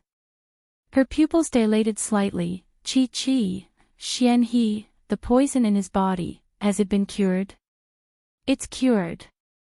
Chi-Chi shook her head and nodded vigorously. Old man Gue Wu said that Overlord Master not only cured the poison in his body, but in the process of curing it, he went through a tribulation. He broke through the barrier of advancement. Which meant to say, Dmo Xian had advanced. Yiqing Luo's eyes lit up slightly as her lips couldn't help but curled upwards. Ah Xian's profound grade was already unfathomable and mysterious to the extreme.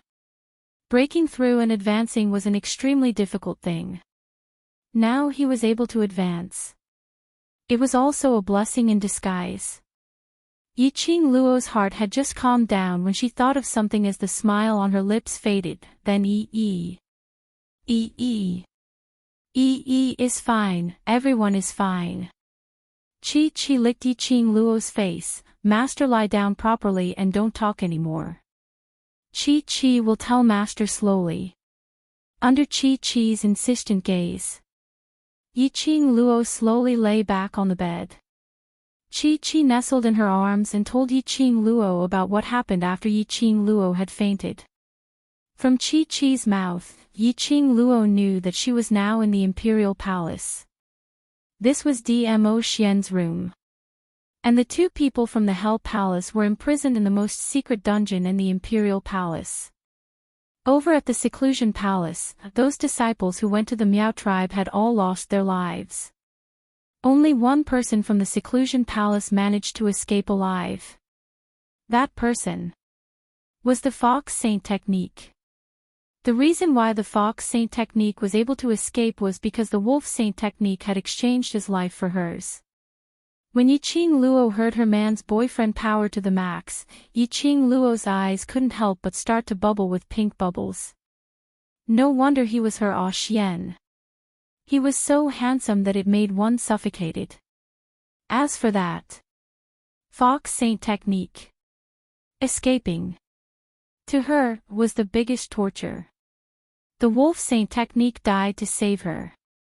In the future, even if she was still alive, she would always remember the Wolf Saint technique and be filled with endless guilt towards it. Living like this was the most painful. So many disciples from the Palace of Darkness have died, over at the Palace of Darkness. Is there any movement? Yiqing Luo looked at Chi-Chi and asked. Chi-Chi shook its head. Master, you don't know.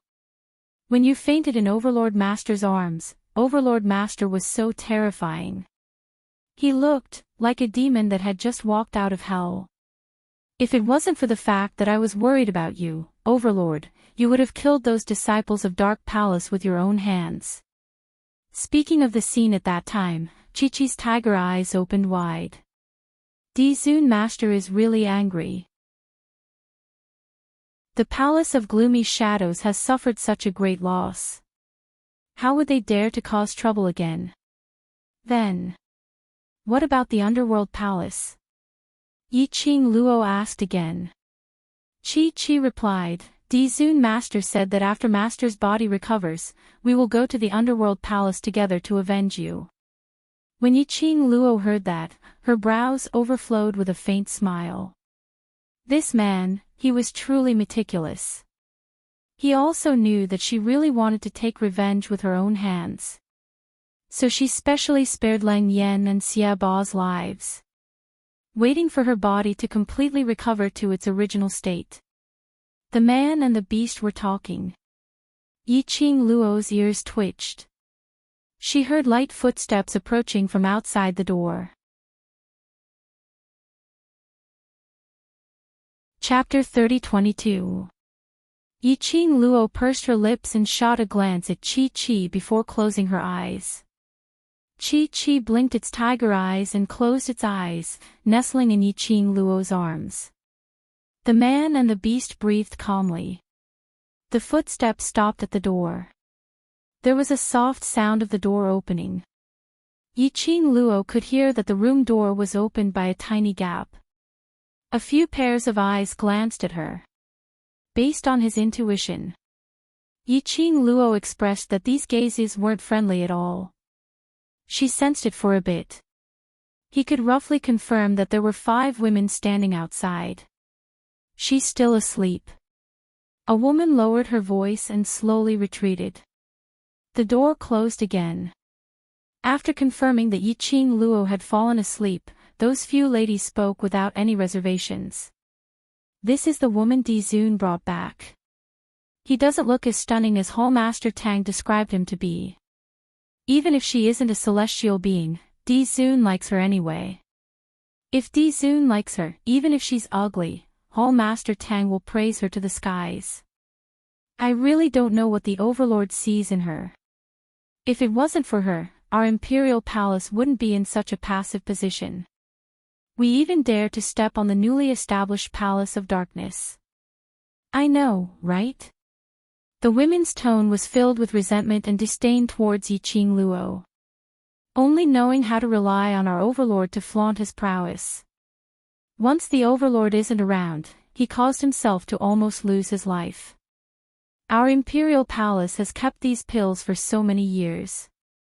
Even His Majesty is reluctant to consume them, but all of them went into her mouth as if they cost nothing. The more I think about it, the more I feel indignant. Who does she think she is? You can't even be compared to Miss Feng, but you still have the cheek to cling to the Overlord. After those women confirmed that Yiqing Luo had fallen asleep, they vented out all the accumulated grievances in their hearts without any restraints.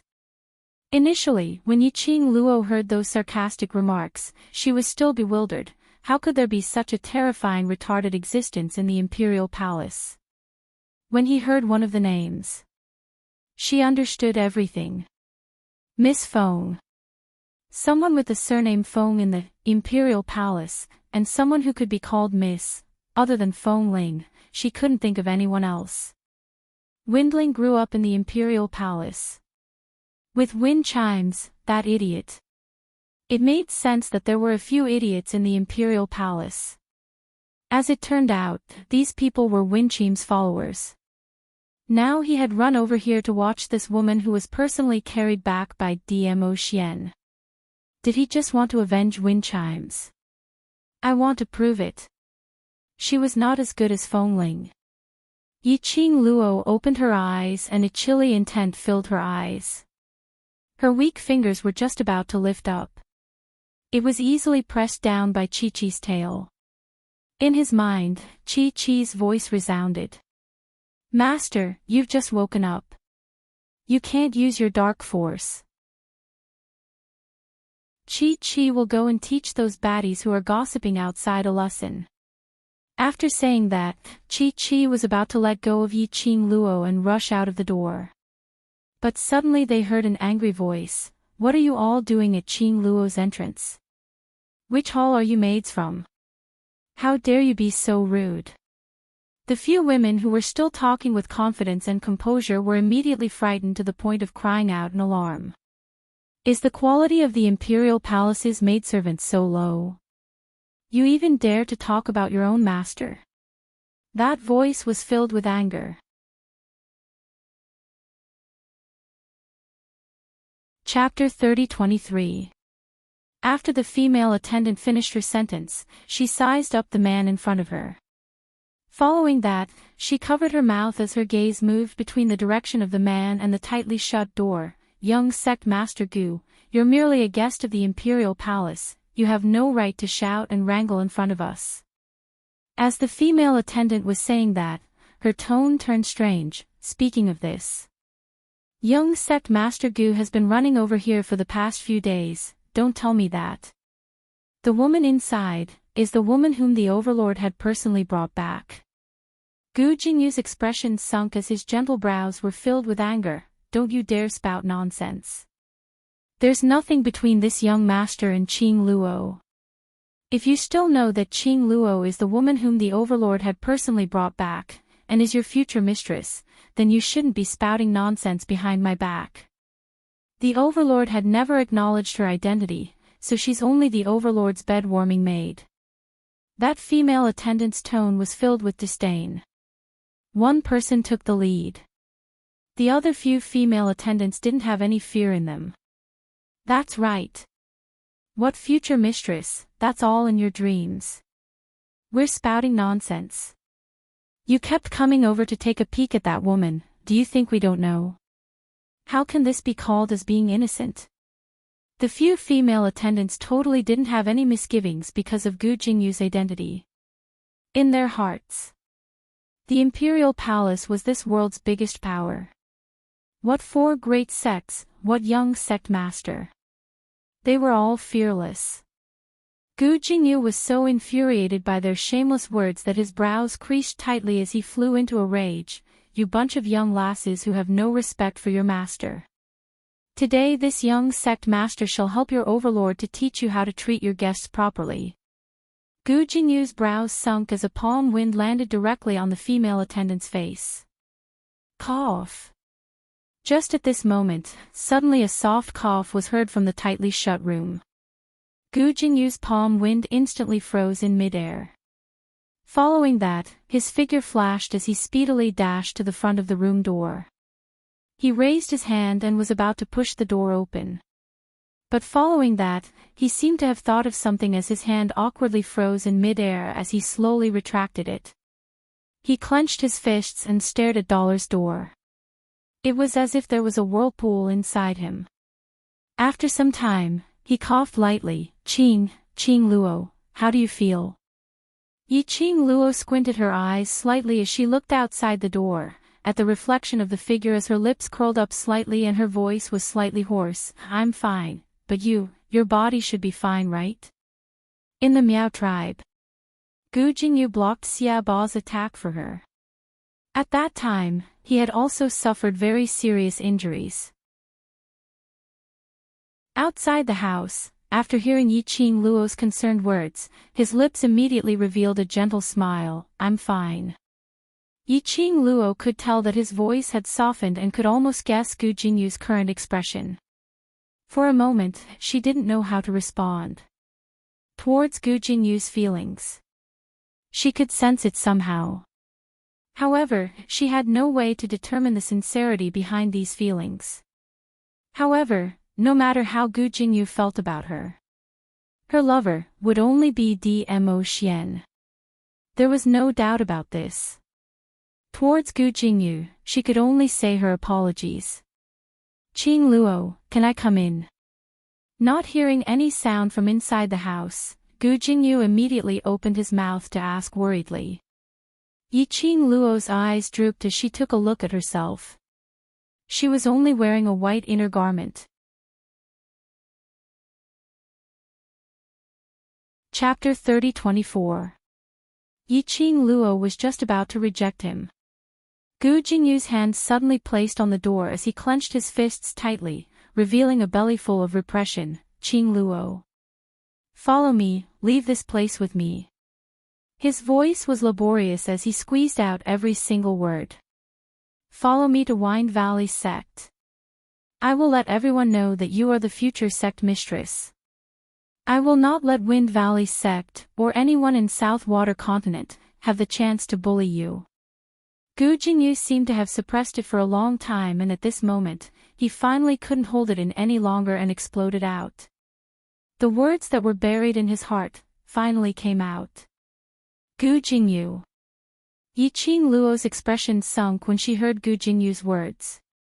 Gu Jingyu's fist banged heavily on the wall beside the door. Qing Luo, the Overlord has not acknowledged your identity at all. Even these few female attendants dare to humiliate you. What's the point of you staying in the Imperial Palace? He clenched his teeth tightly as his eyes were filled with deep anger. If it's me, I will absolutely not bear to let you suffer such grievances. Gu Jingyu. Yiqing Luo's brows creased tightly as she propped herself up, trying to get up from the bed. Under such a situation, she could only explain it clearly to Gu Jingyu personally. From the start to the end, her rejection towards Gu Jingyu was already very obvious. But he still insisted on being so persistent. If Gu Jingyu was agitated and rushed into her room, the consequences were unimaginable. But Yiqing Luo was after all someone who had slept for 3 days and 3 nights. Even with the medicinal pills to replenish her energy, her entire body was still weak and she had no way to get up. Chi used her head to push against her as she whispered, Master, you can't move around recklessly now. If Master gets injured again, Chi will be spanked by the Overlord Master. Yiqing Luo's breathing was slightly messed up. Just as she was about to say something, those female attendants who were watching the show outside immediately covered their mouths as they laughed. I say there's something wrong with the both of you. As expected, you're indeed doing it behind the Overlord's back. TSK. Listen to young sect Master Gu's infatuated words. Lady Yi is really good at seduction. Not only has our Lord Dizun been charmed, but even young sect Master Gu is infatuated with her. Actually, I think that Lady Yi and young Master Gu are a match made in heaven. How could a foxy woman like Lady Yi be worthy of the high and mighty Overlord? The faces of the maids were filled with bitter jealousy. The more he spoke, the more unpleasant his words became. Gu Jingyu's face alternated between green and white as he listened. He clenched his fists, and his eyes were no longer as warm as before. Instead, they were filled with suppressed distress. If His Majesty knew how to cherish him, I wouldn't have said such words. He suddenly raised his head and stared at the tightly shut door in front of him. A trace of determination suddenly flashed in his eyes. Qing Luo, even if you blame me, I must bring you out of here today. Leave this place that doesn't belong to you. As he spoke, Gu Jingyu suddenly raised his hand and punched the door. The sound of wood breaking rang out. When Yiqing Luo heard this voice, her heart instantly panicked. She immediately raised her hand, wanting to cover herself with the bedding. But her weak body's speed naturally couldn't match up to Gu Jingyu's speed. A figure dashed towards her at lightning speed. Swoosh, just as Gu Jinyu's figure was about to appear in the bedroom. Chapter 30-25. Ah! Gu Jinyu let out a blood-curdling scream as he covered his face suddenly. Because of the splinters, there was a vast expanse of white dust in front of him. Gu Jinyu had no time to see clearly everything in front of him. Yiqing Luo's weak body stiffened slightly. His heart, which had been hanging in suspense, also relaxed. Only, Yiqing Luo had yet to catch her breath. The next moment, a warm and strong arm hugged her tightly in his embrace. Following that, a red robe wrapped around her slender body tightly. Between her breath, the familiar sandalwood fragrance seeped into her nose. Yiqing Luo's eyes lit up slightly as her eyes overflowed with joy. Ah, Xian! Her hoarse voice called out the man's name delightedly. She slowly raised her eyes. The man in front of her was dressed in a purple robe with peerless elegance. His face, which was as handsome as a god, was reflected in her eyes at close range. Like ink peach blossom eyes, lingering with flowing light. No matter how one looked, it was so cold that it made one sink in and suffocate. Only, when Yiqing Luo's vision fell into Dmo Xian's eyes, her heart twitched fiercely. Between the man's brows, there was an unconcealable look of exhaustion. Under both sides of the corner of his eyes, there was a light green color. Apparently, these few days when she was unconscious, Dmo Xian hadn't closed his eyes to rest. Ah, Xian! Yiqing Luo opened her mouth softly and called out to him. Her tone was filled with heartache. She struggled to raise her hand, trying to caress the man's exhausted brows. But, her hand, stretched out halfway, and drooped down weakly. Dmo Xian accurately held her hand and pasted it to his face. I'm here. The gentle whisper, like a warm current, flowed past. This scene was heartwarming. Some were warm, some were worried. The 5 maids, on seeing Dmo Xian, were so scared that their faces turned pale and their bodies trembled. Those who were timid directly knelt on the ground with a thud, shivering. Especially when they heard Dmo Xian's extremely gentle voice. The maids grew increasingly fearful. Gu Jingyu, whose face was red from being smashed and had a few cuts on his face, forcefully brushed away the cover on his face and glared ahead. Looking at the sweet scene of Dmo Xian and Yiqing Luo looking at each other. His eyes were filled with a deep darkness. His fists were clenched tightly as he tried his best to control himself. His heart was filled with love towards Yiqing Luo as he gritted his teeth and bellowed furiously, Overlord, even if you're the Overlord, you can't force Qing Luo to be with you. Since you're not willing to give Qing Luo the status she deserves, then don't stop Qing Luo from finding her own happiness. His hysteria made Dmo Xian cast a sidelong glance. Dmo Xian's icy cold peach blossom eyes indifferently glanced at Gu Jingyu. His rosy lips curled up into an extremely shallow and cold arc. I know exactly what happened just now. His voice was flat, wrapped in a chill that made people shiver. Her words caused the 5 maidservants to collapse to the ground, their bodies weak and limp. Crystal clear. Which meant the Overlord had heard all their ridicule towards Yiqing Luo. Since you're clear, then you should know that Qing Luo will not be happy in the Imperial Palace. Gu Jingyu clenched his fists tightly. In order to fight for the love of his heart, he plucked up his courage and met Dmo Xian's gaze. Not happy. Chapter 30-26. Because you are Dizun, the superior Dizun. Even if Qing Luo is unhappy, it's impossible for her to tell you. Gu Jingyu's words were spoken with righteousness. In his eyes, that was the truth. He totally could not see Dmo Xian's feelings towards Yiqing Luo.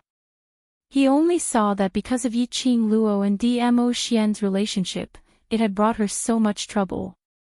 Right now, a few small maids dared to come over and ridicule Yiqing Luo.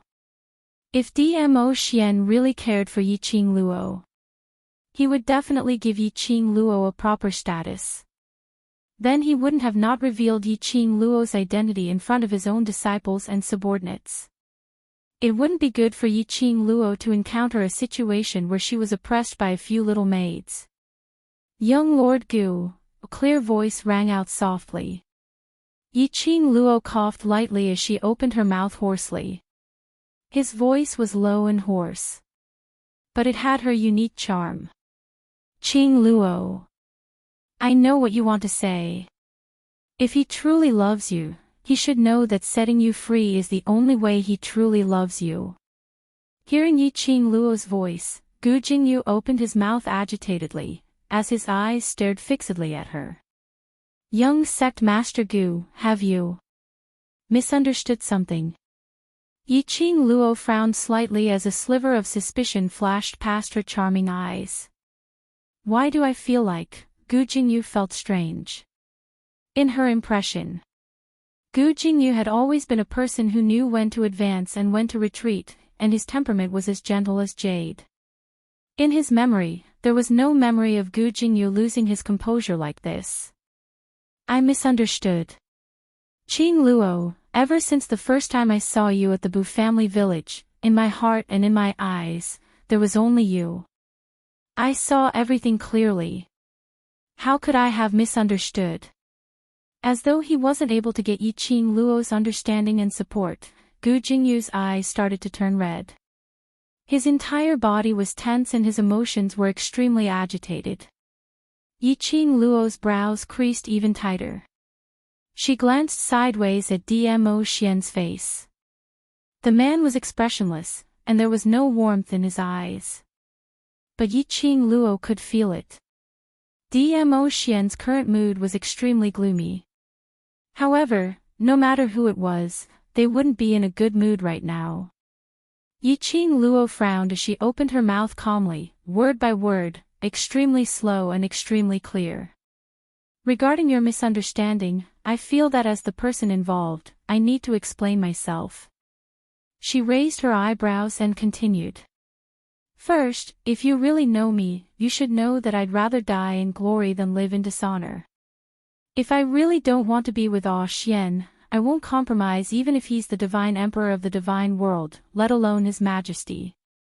Secondly, wherever Xian is, that's where I belong. Wherever Xian was, it was a meaningful place. The place where Xian is my happiness. Wherever Xian is, I will be happy. Third, Yiqing Luo's voice paused for a moment as she raised her eyes and took a deep look at Dmo Xian. Her gaze was full of tenderness. No matter who it was, they were able to tell that within that pair of alluring eyes which had not the slightest bit of concealment, was filled with deep love towards Dmo Xian. Thirdly, to me, I don't care if the world accepts me as Xian's woman or the mistress of the imperial palace. The only thing I care about is Xian's heart. Chapter 30-27. Saying that, Yiqing Luo's gaze looked towards Gu Jingyu, as her tone was solemn and serious, so. I'm very sorry, no matter if it's this life or the next life, or the future after that, I love Xian. My lover will only be Xian. Following Yiqing Luo's serious tone, without a shred of hesitation, Gu Jingyu's face turned pale bit by bit. His tense body seemed to have suddenly lost all his strength. He staggered a few steps back. Then, he sat on the ground in a sorry state. His eyes widened. He couldn't believe that Yiqing Luo had personally overturned all his understanding. He could tell. Yiqing Luo's words weren't because of any coercion. It came from the bottom of his heart. His voice came from the bottom of his heart. He could tell. Every time Yiqing Luo mentioned the two words, Xian. The gentleness in her tone and the obvious sweetness. All of you. Which hall's female attendants are you from? Dmo Xian's vision slowly fell onto those few female attendants who were kneeling on the ground, trembling non-stop. Dmo Xian's gaze locked onto her. The maids were so frightened that tears flowed from their eyes, and their bodies trembled uncontrollably. The feeling of death came. The maids were so frightened that they wept bitterly. They kowtowed desperately and begged for forgiveness. They knew that Dmo Xian pampered Yiqing Luo a lot. But he didn't know, Dmo Xian pampered Yiqing Luo that much. They had never seen such a gentle overlord when he looked at Yiqing Luo. It's fine if you don't want to tell me, Dmo Xian's lips curled up slightly, the curvature of his lips made one's scalp numb. He shifted his gaze and said calmly, "Ah Feng." A gust of hurricane came from the dark and stopped in front of Dmo Xian. Investigate the identities of these people clearly and drag them to the training ground. Dmo Xian instructed. Ah Feng glanced at the 5 pale-faced maids and said, "Yes, this subordinate will definitely give them an unforgettable memory in the training ground." With that, Feng quickly walked toward the 5 maids. Just as he was about to carry them away, behind him, Dmo Xian's faint voice was heard, "Wind." Ah Feng stopped and waited respectfully. Remember to let all the Emperor Palace's disciples know the reason for their punishment. Following Dmo Xian's words, Feng's hand trembled as he grabbed the maid's hand. He was sure that the look on his face right now was extremely strange. "The Overlord is, you want to clear the mistress' name. Using such a method to tell everyone in the Imperial Palace about Yiqing Luo's identity." Similarly, Gu Jingyu, who was extremely shocked, also thought of this. Gu Jingyu's face was so pale that there was no other color. Earlier they were still criticizing Dmo Xian for not acknowledging Yiqing Luo's identity, so the entire Imperial Palace refused to acknowledge Yiqing Luo as the future mistress of the Imperial Palace. Now, Dmo Xian was using practical actions to directly slap their faces. Dmo Xian's vision shot towards Gu Jingyu. He moved his 5 fingers and a stream of dark force shot into the air. In just a few breaths, a smoky green figure hurried over. "Lord Dizun, why did you summon me in such a hurry? Is there something important?" The figure gradually approached. "Wasn't that beautiful woman Tang Beiyuan? Personally send young sect master Gu back to South Tide Continent." Dmo Xian's tone was icy cold, but on his face, there was no trace of joy or anger. When Tang Beiyuan heard that, she instantly understood the deep meaning behind Dmo Xian's words. She raised her brows in interest, as she sized Gu Jingyu up from head to toe. This lad actually had his eyes on the woman in the Overlord's heart. A vinegar jar like the Overlord.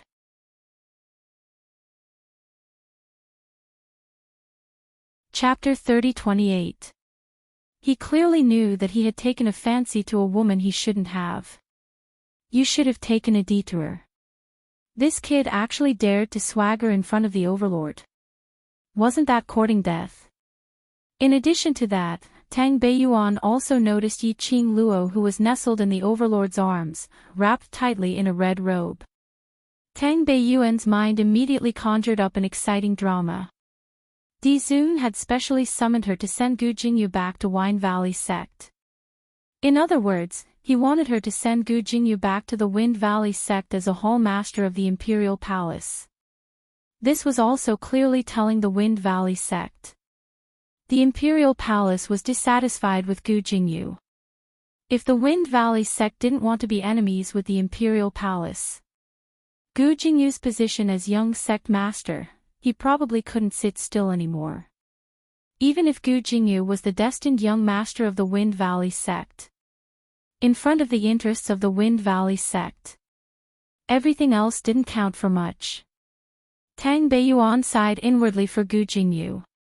Immediately clearing his throat, he straightened his back and looked at Dmo Xian seriously. "Yes, Overlord. This subordinate will definitely complete the mission." Dmo Xian waved his hand and carried Yiqing Luo as he turned around and walked out of the courtyard. "This house is not clean, I'll bring you to another courtyard." Unclean. Yiqing Luo thought for a while before she realized the meaning behind Dmo Xian's words. Just now, Gu Jingyu seemed to have entered the bedroom. It was stepped on by Gu Jingyu, so it wasn't clean. This jealousy, it's a little strange. However, complaining was one thing. Yiqing Luo's heart still felt warm. Dmo Xian carried Yiqing Luo and walked to the door of the room. Sitting on the ground, Gu Jingyu's face was filled with shock as he clenched his fists tightly. His face was filled with anger and embarrassment as his face flushed red. Qing Luo. His voice rose in pitch. There was a hint of sharpness and ear-piercing in it. Qing Luo looked at Gu Jingyu from Dmo Xian's shoulder. Gu Jingyu's eyes were red and his muscles were tense. Are you telling the truth? You really don't have any feelings for me? As soon as he said that, there was silence all around. Tang Beiyuan placed a hand on her forehead. He had seen people who courted death, but he had never seen someone like this. At this juncture, Gu Jingyu still dared to say such ambiguous words to Qing Luo in front of the overlord. Was this to show his true love, fearless and reckless? In order to move Qing Luo, move himself. The atmosphere was strangely cold. After an unknown amount of time, the young lady who was leaning on Dmo Xian's shoulder had an indifferent expression on her face. Her pair of charming eyes were so calm that there wasn't any luster in them, as she fixed her gaze on Gu Jingyu. Everything I said was from the bottom of my heart.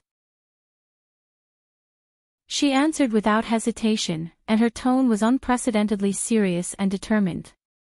Soon after, she raised her eyes and said word by word, "Before today, I admired your character and was very happy to have a friend like you." Friend, Gu Jingyu murmured these two words. Suddenly, he seemed to be crying and laughing at the same time. In other words, after today, you and I are not even friends anymore.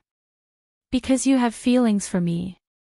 Qing Luo replied straightforwardly, "My identity will not allow any opposite sex who has other thoughts towards me to exist." Just because of the overlord. Gu Jingyu's fingers clenched tightly. Chapter 30-29. Qing Luo's words were like a death sentence for Gu Jingyu.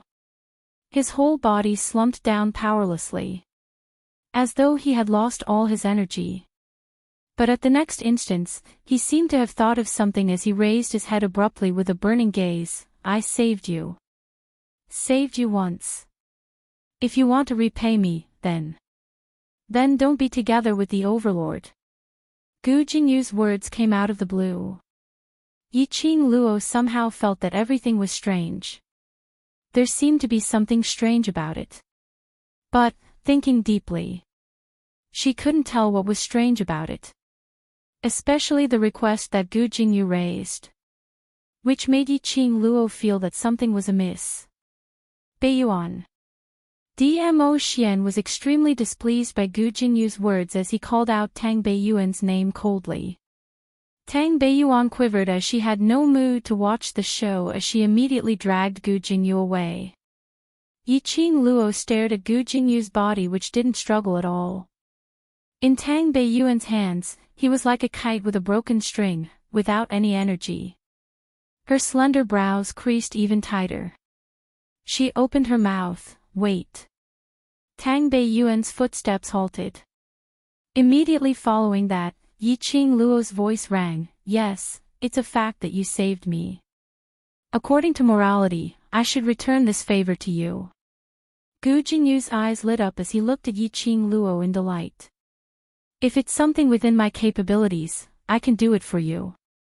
Qing Luo's gaze was like a torch as she met Gu Jingyu's gaze calmly, "But, if it concerns Xian, I'm sorry, I can't do it." Her gaze slowly shifted onto Dmo Xian's face. Her eyebrows became gentler and more delicate. Even the corners of her lips revealed a slight smile. "Whatever morality, in front of Xian, it's nothing. For Xian, I can even abandon the common people." She said it word by word as she looked at Dmo Xian seriously. This wasn't just a reply to Gu Jingyu's words. It was her promise to Xian. The warmth between the two eased the stiff atmosphere. Tang Beiyuan didn't give Gu Jingyu any chance to create any more trouble as she carried him and slipped out of the palace. Dmo Xian continued to carry Qing Luo as they walked towards the new courtyard. Along the way, they saw many imperial palace's disciples in black training clothes. He could also see maids coming and going. When he saw this scene, everyone's reaction was almost the same. All of them were extremely shocked as they stuck their heads out, wanting to see exactly what that young lady looked like. Everyone in the Imperial Palace knew. 3 days ago, Di-Zun brought back a woman. Rumor had it that she was the woman the Overlord doted on. It was obvious that the woman's injuries had mostly recovered on the day she was carried back to the Imperial Palace. He had fallen into a deep slumber only because he was physically exhausted. However, the Overlord had given her all the medicinal pills that he had been saving for years. As long as they were useful to her, he had given them to her for free. It could be seen how infatuated the Overlord was with that woman. However, hearsay was hearsay. It was completely different from the shock he felt when he saw it with his own eyes. When Yiqing Luo sensed the gazes from the surroundings, she couldn't help but rub her head against his chest. Her brows revealed a mischievous smile. So, this is the reason why you want to change to a new courtyard for me. Based on Dmo Xian's ability, he could totally bring him to the new courtyard swiftly. But Dmo Xian intentionally carried her, to be the center of attention along the way.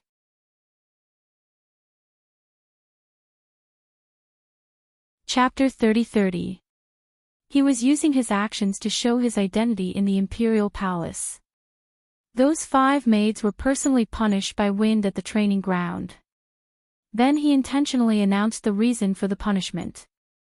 And because Gu Jingyu had improper thoughts towards Yiqing Luo, he was personally escorted back to Wine Valley sect by Tang Beiyuan. This was totally not giving Gu Jingyu any chance to make a comeback. Adding on to the fact that he personally carried her all the way to the new residence. All these added up were enough to shut the mouths of those Imperial Palace's disciples who were still guessing Yiqing Luo's identity. One must know. No matter whether it was Wind or Tang Beiyuan, they were all people who only listened to the Overlord's commands. Even the Imperial Palace's granny had no advantage over Wind or the armament refining hole.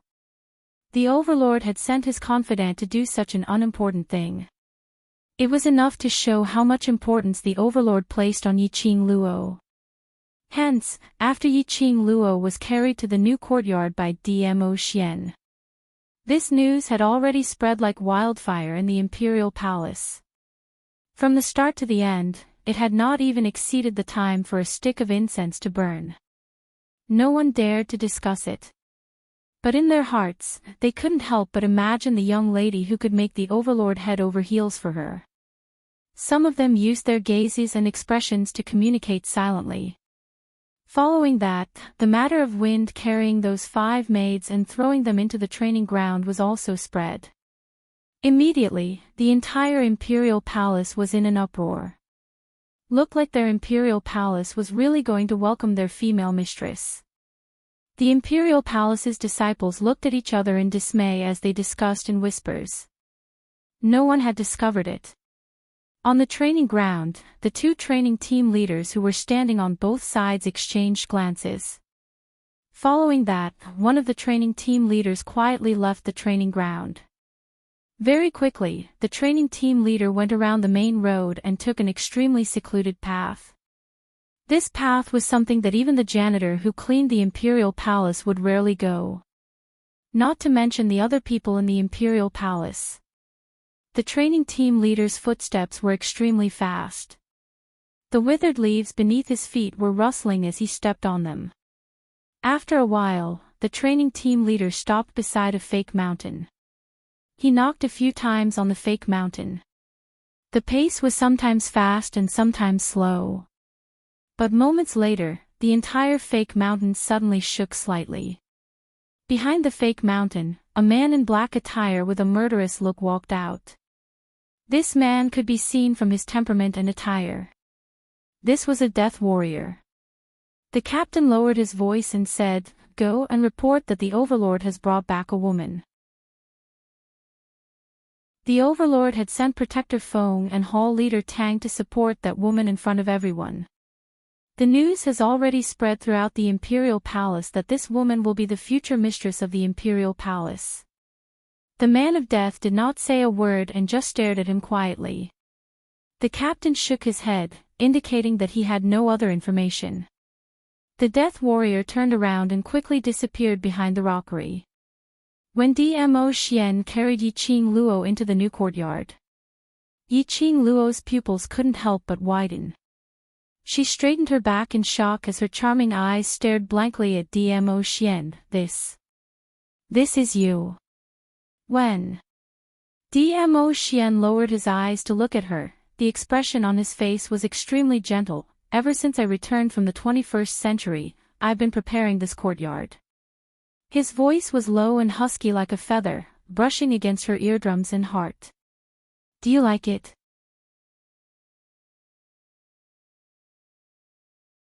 Chapter 30-31. How could she not like it? From the moment they stepped into the courtyard. From the beginning to the end, it was built in the style of the 21st century. What came into view was a large green lawn. It was surrounded by beautiful purple and red flowers. Pure white walls and carved iron fences.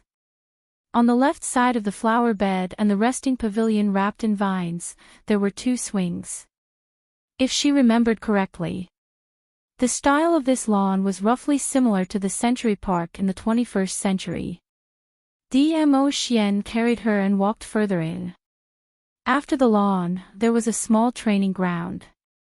Further in, it was a very modern room. Walking into the main room, there was a huge living room. The floor was covered with a very soft carpet. Yiqing Luo could tell at a glance. This carpet was made with at least hundreds of precious feathers, with the most exquisite craftsmanship. If an ordinary person were to obtain such a blanket that could wrap themselves up in it, they would want to hang it on their body every day. But here, it had become a carpet. Furthermore, almost every room was filled to the brim with blankets. The guest room in the backyard was at least a few hundred square meters. Every corner was covered with such precious blankets. How many precious feathers did it take? The interior decoration was also completely in line with the modern style. Tables, chairs, and the surrounding furnishings were all built up. There was even a sofa. Especially when Yiqing Luo raised her head, she saw a few dazzling chandeliers hanging above the eaves. On that chandeliers, there were thin and small luminous pearls, flickering. Yiqing Luo was completely stunned. How did you make so many things? Yiqing Luo's eyes widened, filled with disbelief. One must know, these things. In the 21st century, they could be seen everywhere. But in the Nirvana realm, it was impossible to have them. Whether it was this smooth and transparent table, or the soft and comfortable sofa, or that dazzling chandeliers. None of these were things that could possibly exist in this era. Yiqing Luo could be sure. These were absolutely not brought back from the 21st century by Dmo Xian, who had the ability to travel through time and space. These things, at first glance, were indeed extremely similar to those things in the 21st century. But if one looked closely, he could still tell the difference. Everything that was filled with the style of the 21st century was made little by little using the things from the Nirvana realm. Yiqing Luo's heart was beating wildly, as though it was about to gush out from her throat. She struggled a little, wanting to touch these familiar things. Dmo Xian hugged her tightly. This place belongs to you. Put on your shoes and you can take your time to look around. He carried her into the bedroom. Just as he pushed open the door, Yiqing Luo was shocked by this scene. The whole room was filled with pink hues. Pink walls, pink curtains, pink soft bed. Yiqing Luo raised her head and stared at Dmo Xian suspiciously. Could it be that her man had other hobbies? What's with this pink screen? You don't like it? The smile on Dmo Xian's face froze as his peach blossom eyes revealed panic and helplessness. I thought you would like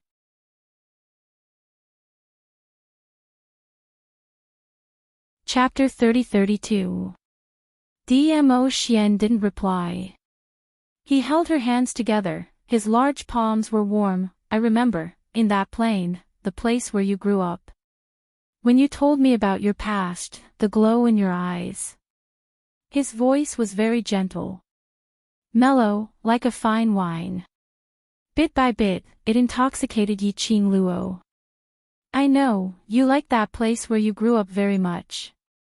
But, you are my woman, in the future, you will always be with me, living in this world. Dmo Xian's hand slowly moved upwards. His slender fingers, with thin calluses, caressed the skin on Yiqing Luo's face. This is a place of remembrance for you. If you want to go to that plane, you can stay here.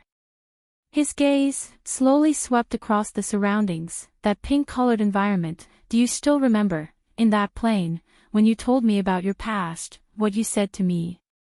The hair on her forehead was brushed aside by the man's gentle fingers. Yiqing Luo's slightly red eyes trembled.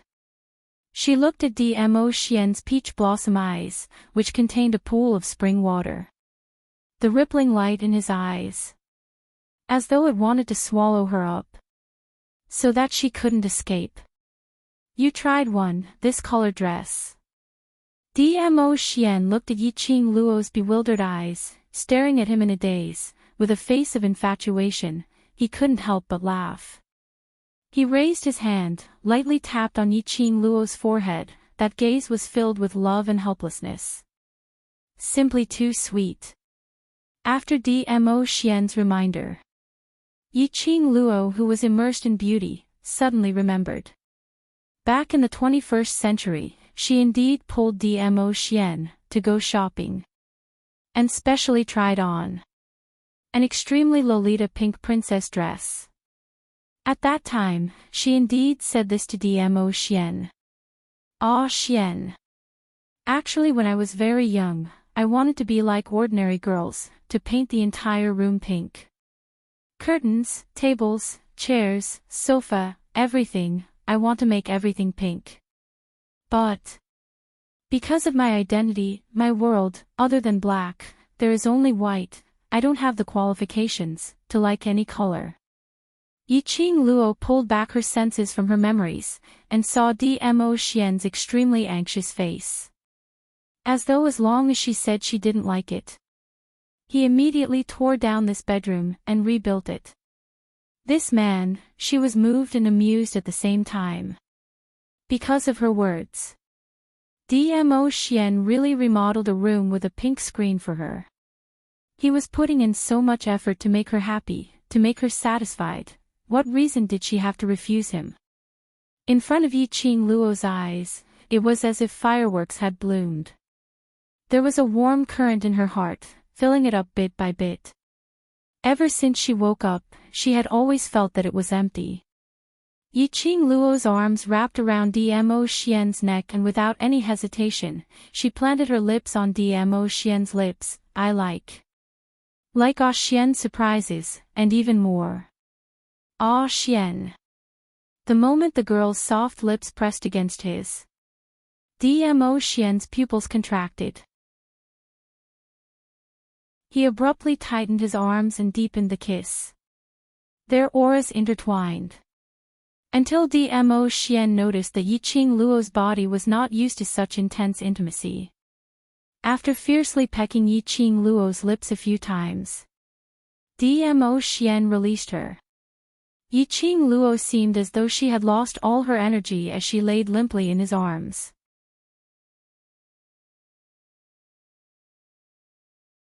Chapter 30-33. 3,000 strands of hair poured down. The young lady's eyes were like silk, her cheeks flushed red. Because of the kiss, her eyes were half opened, adding a few hints of enchantment and laziness. Dmo Xian's eyes drooped, as his breathing suddenly tightened. His body also turned stiff. How would Yiqing Luo not understand what Dmo Xian's reaction represented? Her cheeks turned even redder. Earlier, when Gu Jingyu was about to barge into the room, She retrieved a stamina-replenishing pill from the profound phoenix ring and swallowed it in a timely manner. After nestling in Dmo Xian's arms for so long, finally, she had recovered quite a bit of energy. And because of Dmo Xian's kiss, she was once again weak and powerless. And under this situation, she actually still wanted to continue. Yiqing Luo face-bombed. Her man was really poisonous, teaching a pure young lady like her bad. This is your home. Dmo Xian tightened his arms again, as the young lady's petite body stuck close to him. Although the strength was strong, but it was controlled very well. It totally didn't cause any uncomfortable feeling to Yiqing Luo. His voice was still that gentle, just a little husky, with some kind of suppressed emotions. He panted heavily as he changed the topic, trying his best to pacify his restlessness, no matter if it's the Imperial Palace or the Upper Realm. I will let them know, the only woman beside me is only you. Only, Yiqing Luo. Yiqing Luo raised her head, her eyes reflected Dmo Xian's face as she revealed a smile. I will also work hard to catch up to your footsteps, and then let everyone know that my, Yiqing Luo's man, my husband, is you. Dmo Xian. Dmo Xian's eyes lit up slightly. His brows overflowed with a smile. Yiqing Luo's smile became thicker. Her curved eyes were tainted with a trace of craftiness. At this tender moment, Yiqing Luo suddenly moved her arm. The hands which were around Dmo Xian's neck moved to his shoulders. Following that, her waist borrowed strength and exerted force. The man's strong and tall body fell backwards. The soft big bed firmly received the man's body. Bright red flower petals were scattered on the pink bedding, giving off a refreshing fragrance. Dmo Xian's black hair scattered in between the petals, his purple robe also swept up a few ripples. Under the bright red petals, it made the man look even more magnificent and peerless, comparable to a god. Yiqing Luo's petite body covered his chest. She raised herself up and looked down at him. Her slender fingers caressed his face bit by bit. Between his eyebrows, there was a wide smile. The girl bent down, her fine black hair falling on the man's body. Her lips curved into a charming smile and her fingers moved to his thin lips. I like Xian's surprises very much. So, no matter what, I should return the favor. Her voice carried a unique charm and coquettishness. A pair of charming eyes gleamed with a charming and spirited light. Every smile, every frown, every movement was filled with charm. Dmo Xian's pupils contracted fiercely and there seemed to be some kind of emotion in his eyes, as it kept on surging. Just like a beast that was about to break out of its cage. Dmo Xian's change, Yiqing Luo naturally saw it. Her lips curled upwards, her smile became more and more charming, her body also followed closely, slightly lowering a little.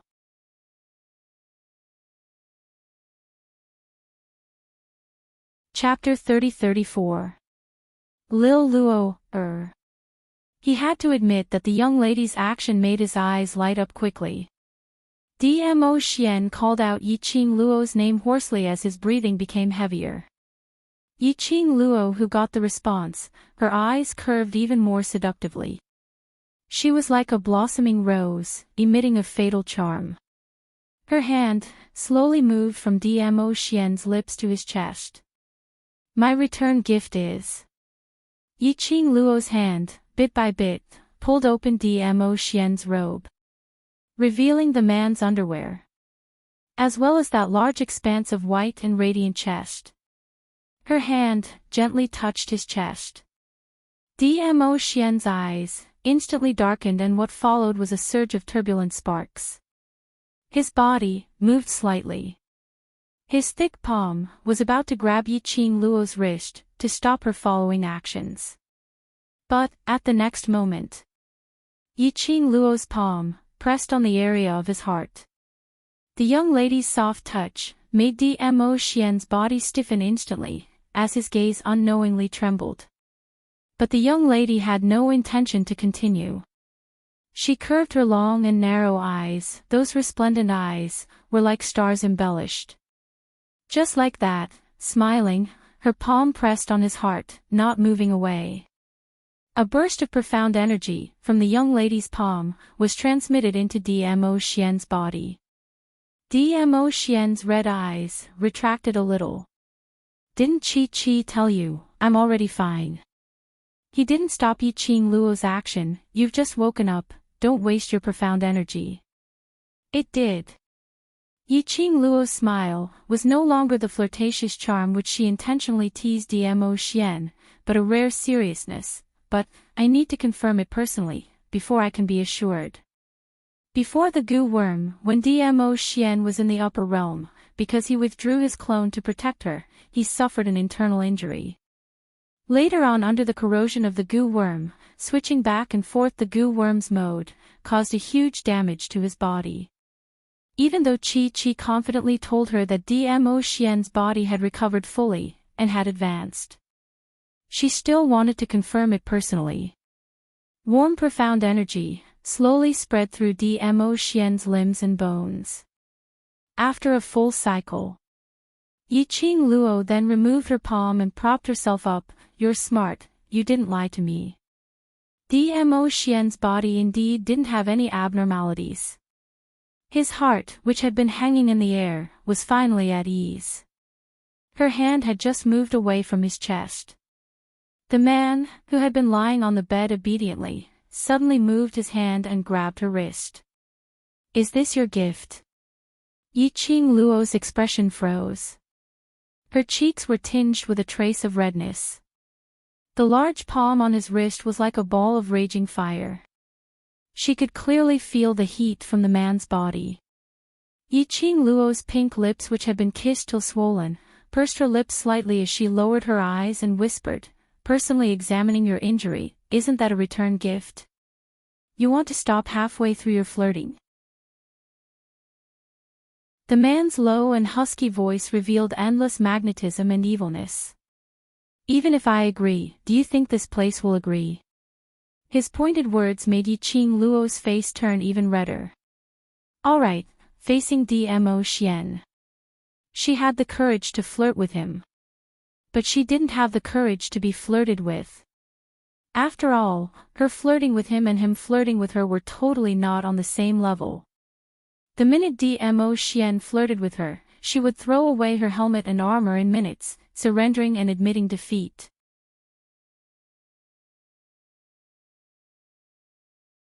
Chapter 30-35. Yiqing Luo had just finished her words. Her waist was lifted up by a force. Immediately following that, she fell onto the soft big bed. The man's warm body pressed tightly against her. She and Dmo Xian exchanged positions. A very orthodox position. Male on. Female on. Yiqing Luo's eyelashes trembled violently, her little hands curled up slightly as she clutched Dmo Xian's collar tightly.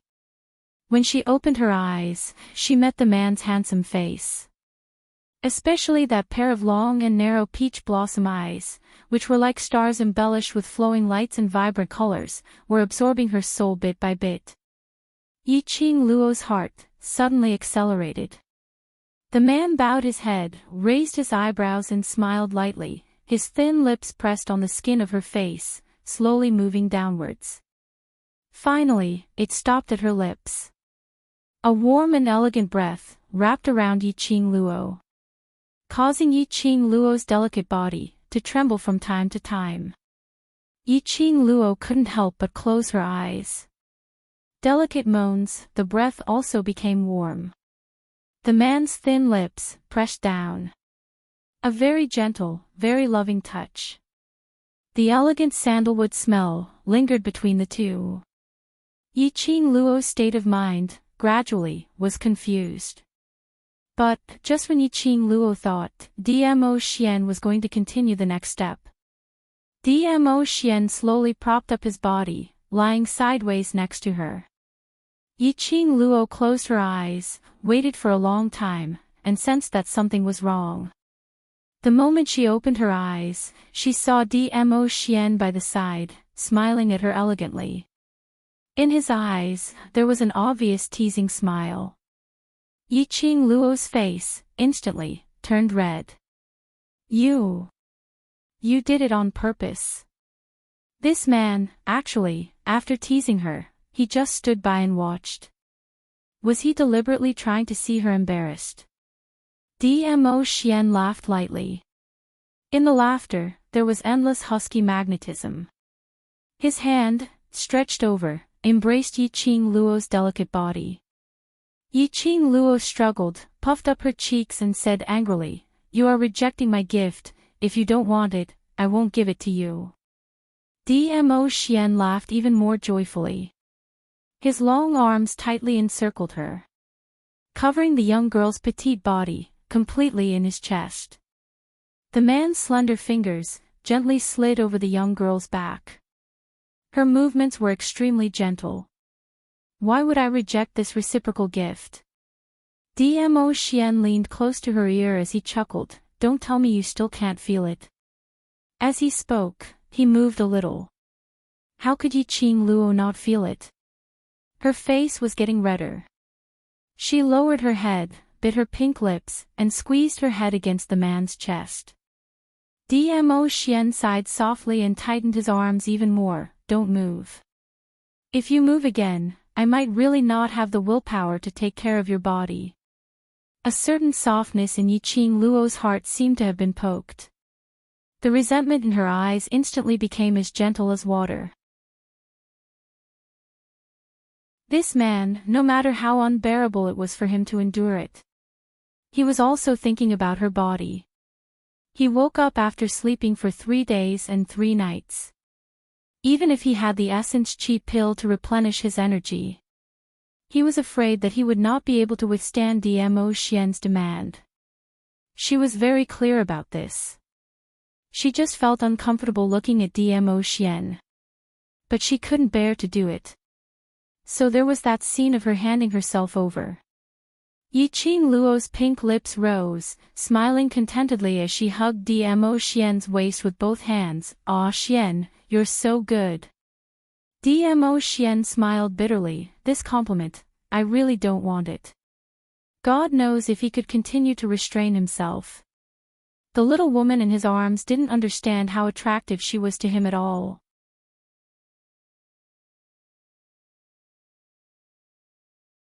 Chapter 30-36.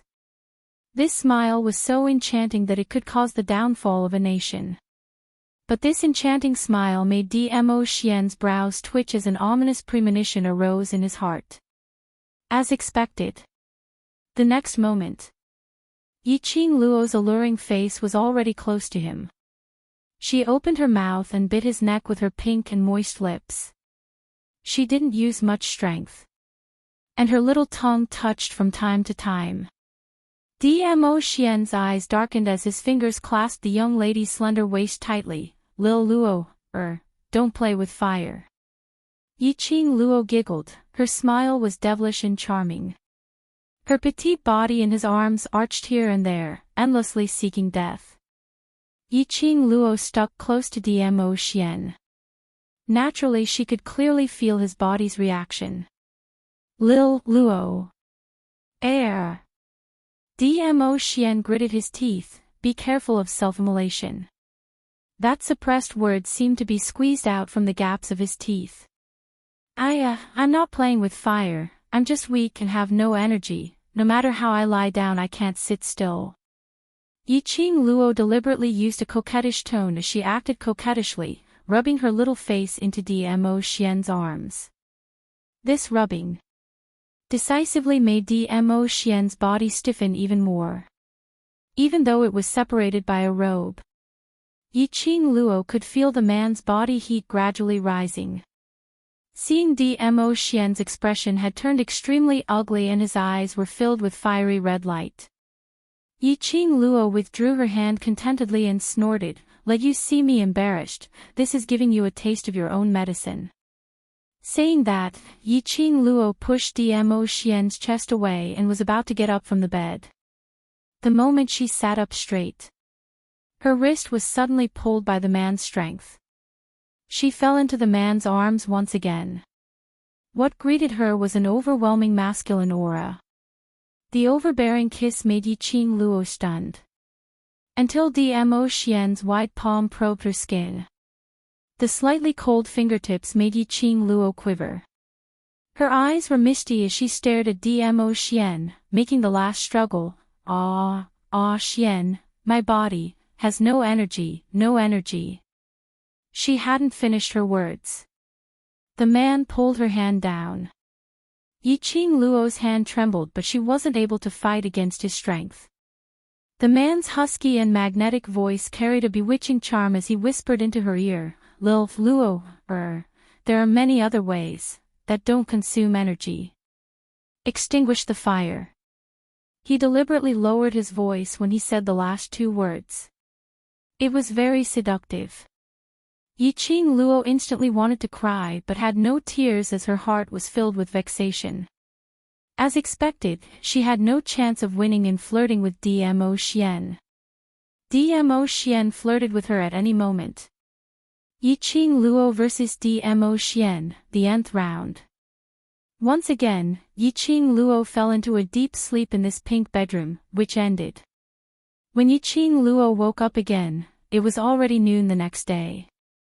She opened her eyes. Dmo Xian was already dressed neatly as he sat by the side, handling the important affairs of the imperial palace.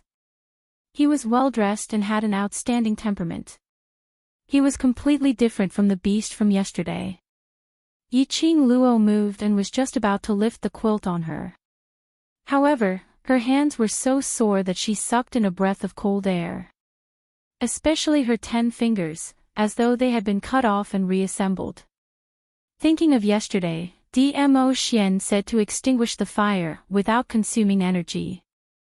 Yiqing Luo was so embarrassed that she couldn't wait to bury herself into the pillow. She swore that she would never flirt with Dmo Xian, that beast, ever again. Yiqing Luo's voice attracted the man's attention.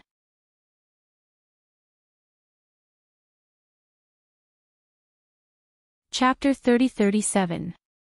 Yiqing Luo turned around with all her might, not willing to bother about him.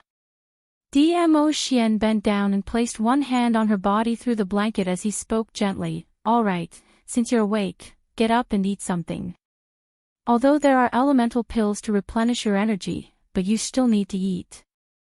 Yiqing Luo twisted her sore hand as she pursed her lips tightly and even harumphed loudly to express her anger.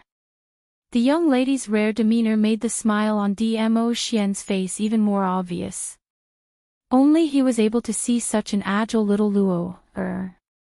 Dmo Xian's eyes were filled with adoration as he scooped her together with the pink blanket into his arms. "Even if you're angry, you still need to eat something first to fill your stomach before you have the energy to be angry with me, isn't that so?" This tone seemed as though he was coaxing a little pet, making Yiqing Luo's lips twitched.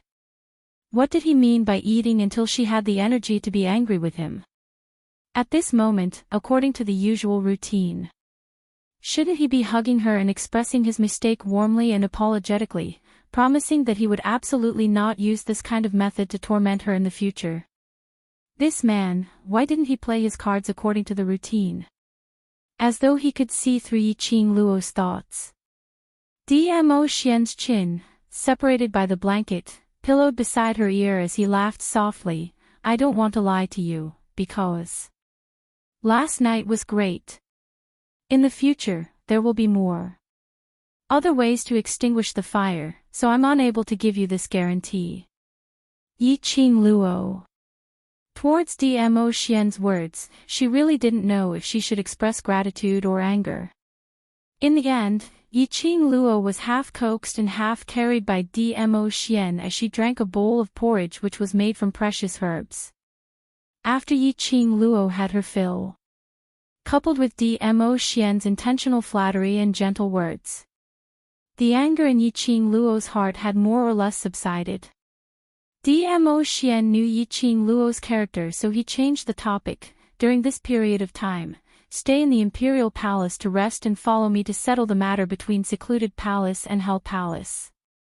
As for the West Continent, you don't need to worry. Yan Xiaoyi, Qiao Jin, and the others have already brought the Miao tribe's Holy Maiden to the West Continent. With the Miao tribe's Holy Maiden around, Long Yunzhan's poison will not be a problem. Mentioning this matter, how could Yiqing Luo still care about what had happened yesterday? Throwing a tantrum. She immediately sat up straight and turned her head. Yi went to the West Continent. What about the Miao people? The battle with the two from the Netherworld Palace. The entire Miao tribe was basically destroyed. When Dmo Xian appeared, he spared the lives of the Miao tribesmen on account of Miao Yi's help. However, the two from the Underworld Palace and the disciples from the Palace of Gloom had killed many of the Miao clansmen. At this time, Miao Yi was still heading towards the West Continent. Wouldn't that deepen the prejudice the Miao people had against Miao Yi? The survivors of the Miao tribe, including the injured tribesmen, number about 1,200 people. Dmo Xian rubbed her head. These 1,200 people, if after this huge battle, know how to unite and survive, it's not impossible to rebuild the Miao tribe. As for the Miao tribe's Holy Maiden, the Imperial Palace has sent out 2,000 disciples to stay in the Miao tribe, to accompany the Miao clansmen to rebuild the Miao tribe. The condition is in exchange for the Miao tribe's Holy Maiden, to work for the Imperial Palace for 1 month. The Miao clansmen will not agree to it. Yiqing Luo, indeed, it was impossible not to agree to it.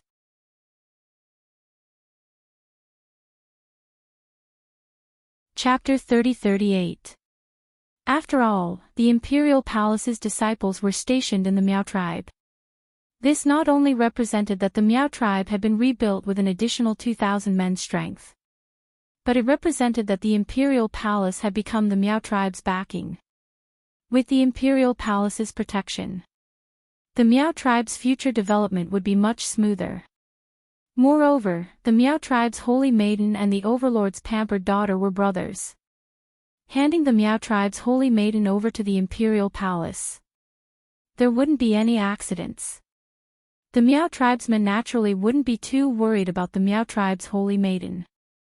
Miao Yi had sold herself to the Imperial Palace for a month for the Miao tribe's future. The Miao tribesmen were extremely grateful, so how could they possibly blame Miao Yi for leaving the Miao tribe at this critical juncture? When Yiqing Luo heard that, her little body pounced into Dmo Xian's arms as her arms wrapped around his neck and gave him a smack on the cheek. This man was always able to guess all of her worries, and he had arranged everything appropriately. Such a powerful man. To sweep away all the obstacles for herself. If she didn't work hard to raise her profound grade, to chase up to Dmo Xian's footsteps and work hard to walk side by side with him, wouldn't that be letting down Dmo Xian's efforts? Instantly, Yiqing Luo's fighting spirit soared as her little fists clenched tightly. I've decided, after the Nether Palace's matters are settled, we'll go to the East and South continents to get the Sacred Beast Bead and head to the Upper Realm. Dmo Xian pinched her nose as he gave a low laugh. I thought you had already decided. You asked Qinhua Sect's sovereign to automatically send the Black Tortoise Sacred Beast Bead to me, isn't it to let me make up my mind? Yiqing Luo shook her little head as the man's finger fell from her nose. That's not it, it's just the right timing. Dmo Xian scooped her petite body into his arms. I understand you, you're not someone who is content with the current situation. Yiqing Luo didn't struggle any further as she leaned into Dmo Xian's arms, placing her chin on his chest as she raised her head. This battle with the Palace of Darkness, this battle with the Hell Sect, I deeply understood the disparity between myself and them. If it wasn't for my God Relic and profound Jade Heart, I would absolutely not be Nether Palace and Hell Palace's opponent. Indeed, I am not someone who is content with the status quo. I want to protect you. I want to protect my friends, just like you want to protect me. I can't hurt myself every time to make myself stronger. So, I want to make myself stronger. Her tone was sonorous and forceful, and it carried a sense of determination. A pair of charming eyes emitted a scorching luster. 4 pairs of eyes met and Dmo Xian's eyes revealed a faint smile. That smile was peerless. His slender fingers were slightly cold as he gently stroked her forehead. He smiled, his tone helpless, but it was full of pampering. So, I have already sent someone to bring a letter to Xiaoyu, asking him to find the sacred beast pearl guarded by the Three Springs sect. Was this man a roundworm in her stomach? As for other matters, don't think too much about them. After you recover, I'll accompany you to the east and south continents. Dmo Xian pinched her cheeks. Don't think of sneaking in alone, otherwise. If I catch you back and punish you, you know it. Yiqing Luo, she inexplicably recalled the scene last night. Her face sunk, expressing that she didn't want to understand.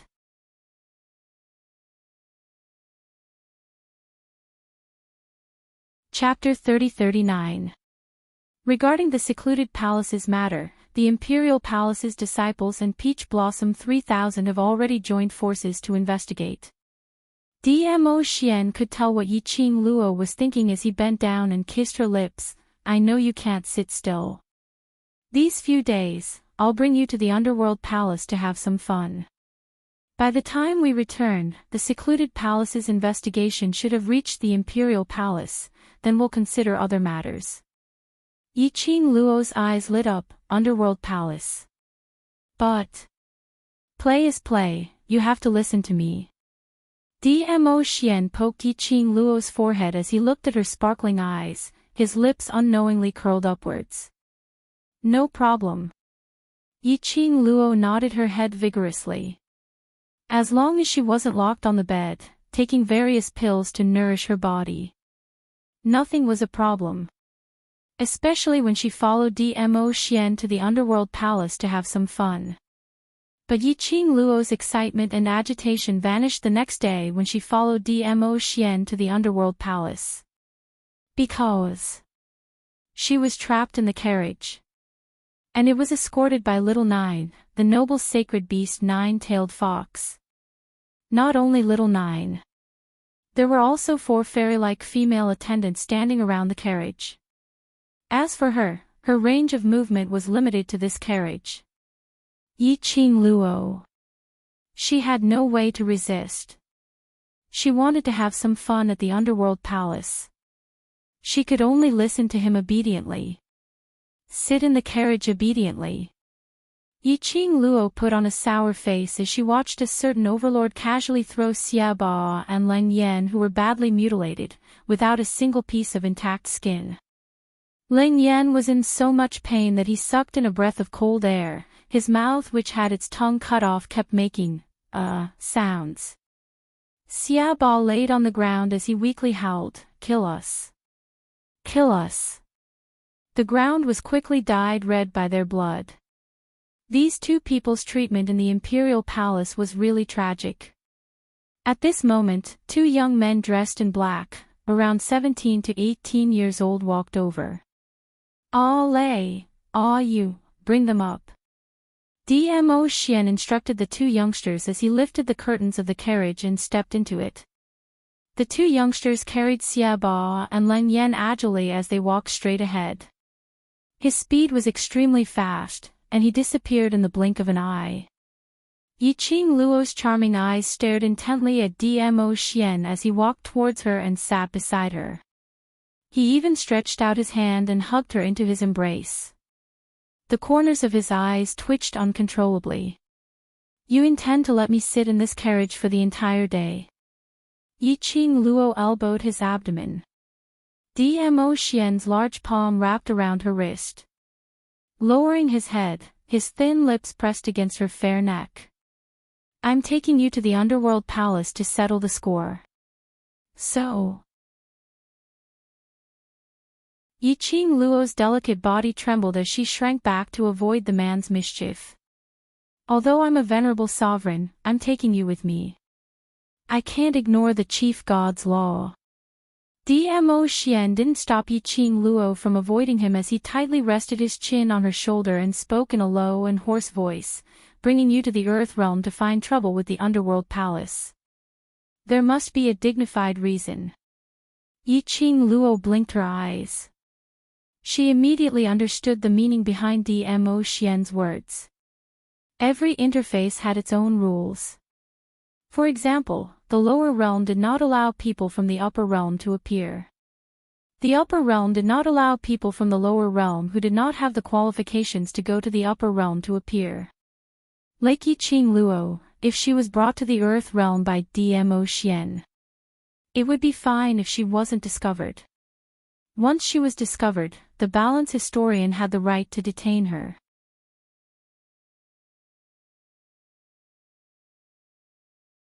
Chapter 30-40. They were looking for trouble with the Hell Palace. Naturally, it would attract the attention of the people from the upper planes. Yiqing Luo's existence would naturally attract the attention of the people from the upper planes. In order to avoid unnecessary trouble, Dmo Xian had to have a reasonable reason. A reason which could convince everyone to accept Yiqing Luo, a person from the lower realm, appearing in the upper realm. In fact, to take action against the Hell Palace, Dmo Xian could directly take action.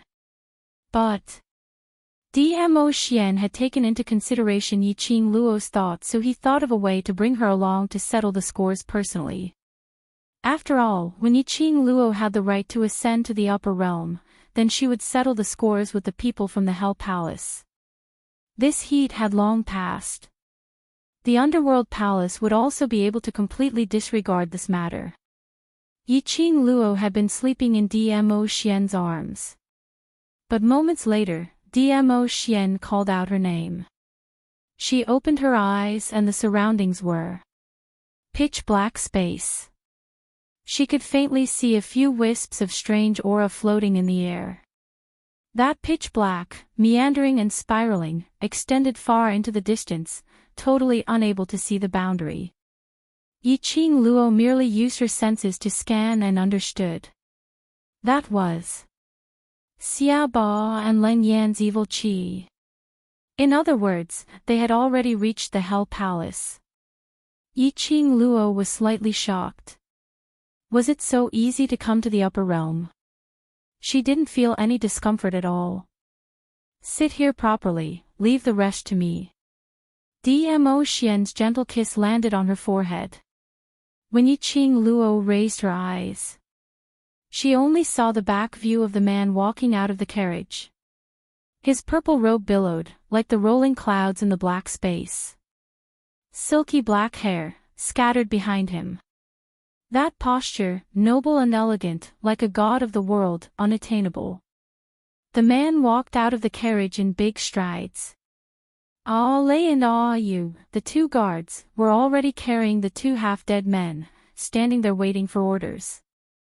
Dmo Xian's expression no longer had any tenderness and sweetness. It was a treacherous icy cold intent. He stood in between the guards and stopped in his tracks. Following that, his wide sleeves waved slightly. In an instant, an incomparably tyrannical energy surged forward in a direction that seemed to have no end in sight. Bam! That energy seemed to have hit the air. Endless dark force exploded in this pitch-black space. Powerful dark force enveloped the entire space. However, sitting in the carriage, Yiqing Luo didn't have any other feelings. She furrowed her brows.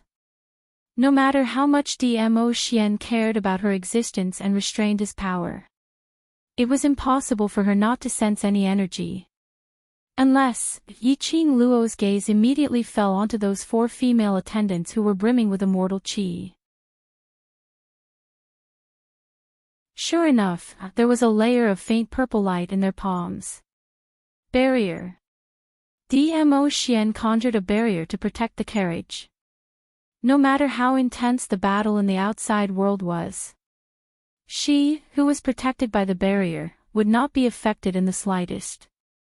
Just as Yiqing Luo was in a dilemma about the enchantment, Suddenly, a rough voice rang out in this quiet, pitch-black space. What kind of dog is this? Do you know what this place is? Soon after, a hole seemed to be torn open in the pitch-black space. A huge door appeared out of thin air.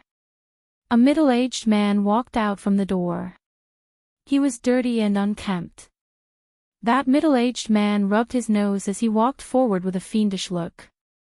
When his gaze met Dmo Xian.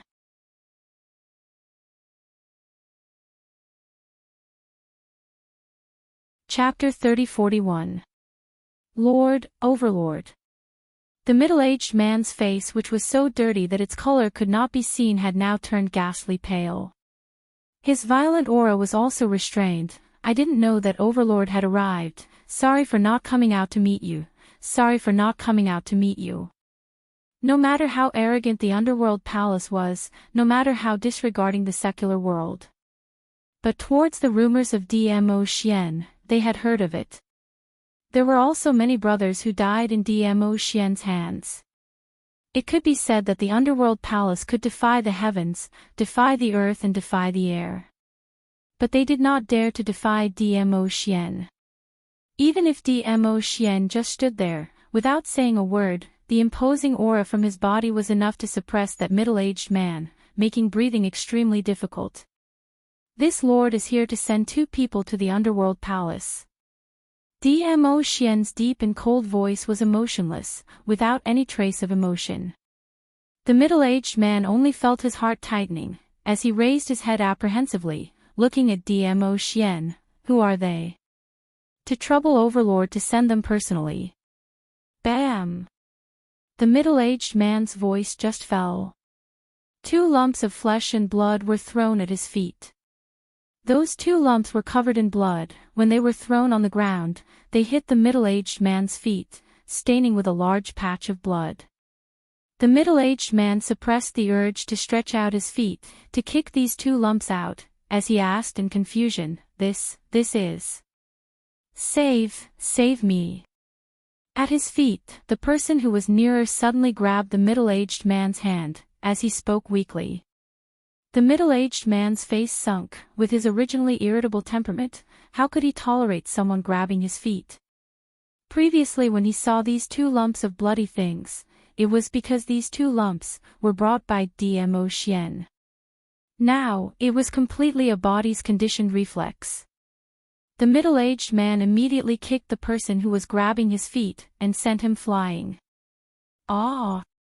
The bloody thing screamed, as its body flew out. That bloody lump rolled several rounds on the ground. Finally, it lay face up, on the ground. Under the messy hair, revealed that, barely recognizable face.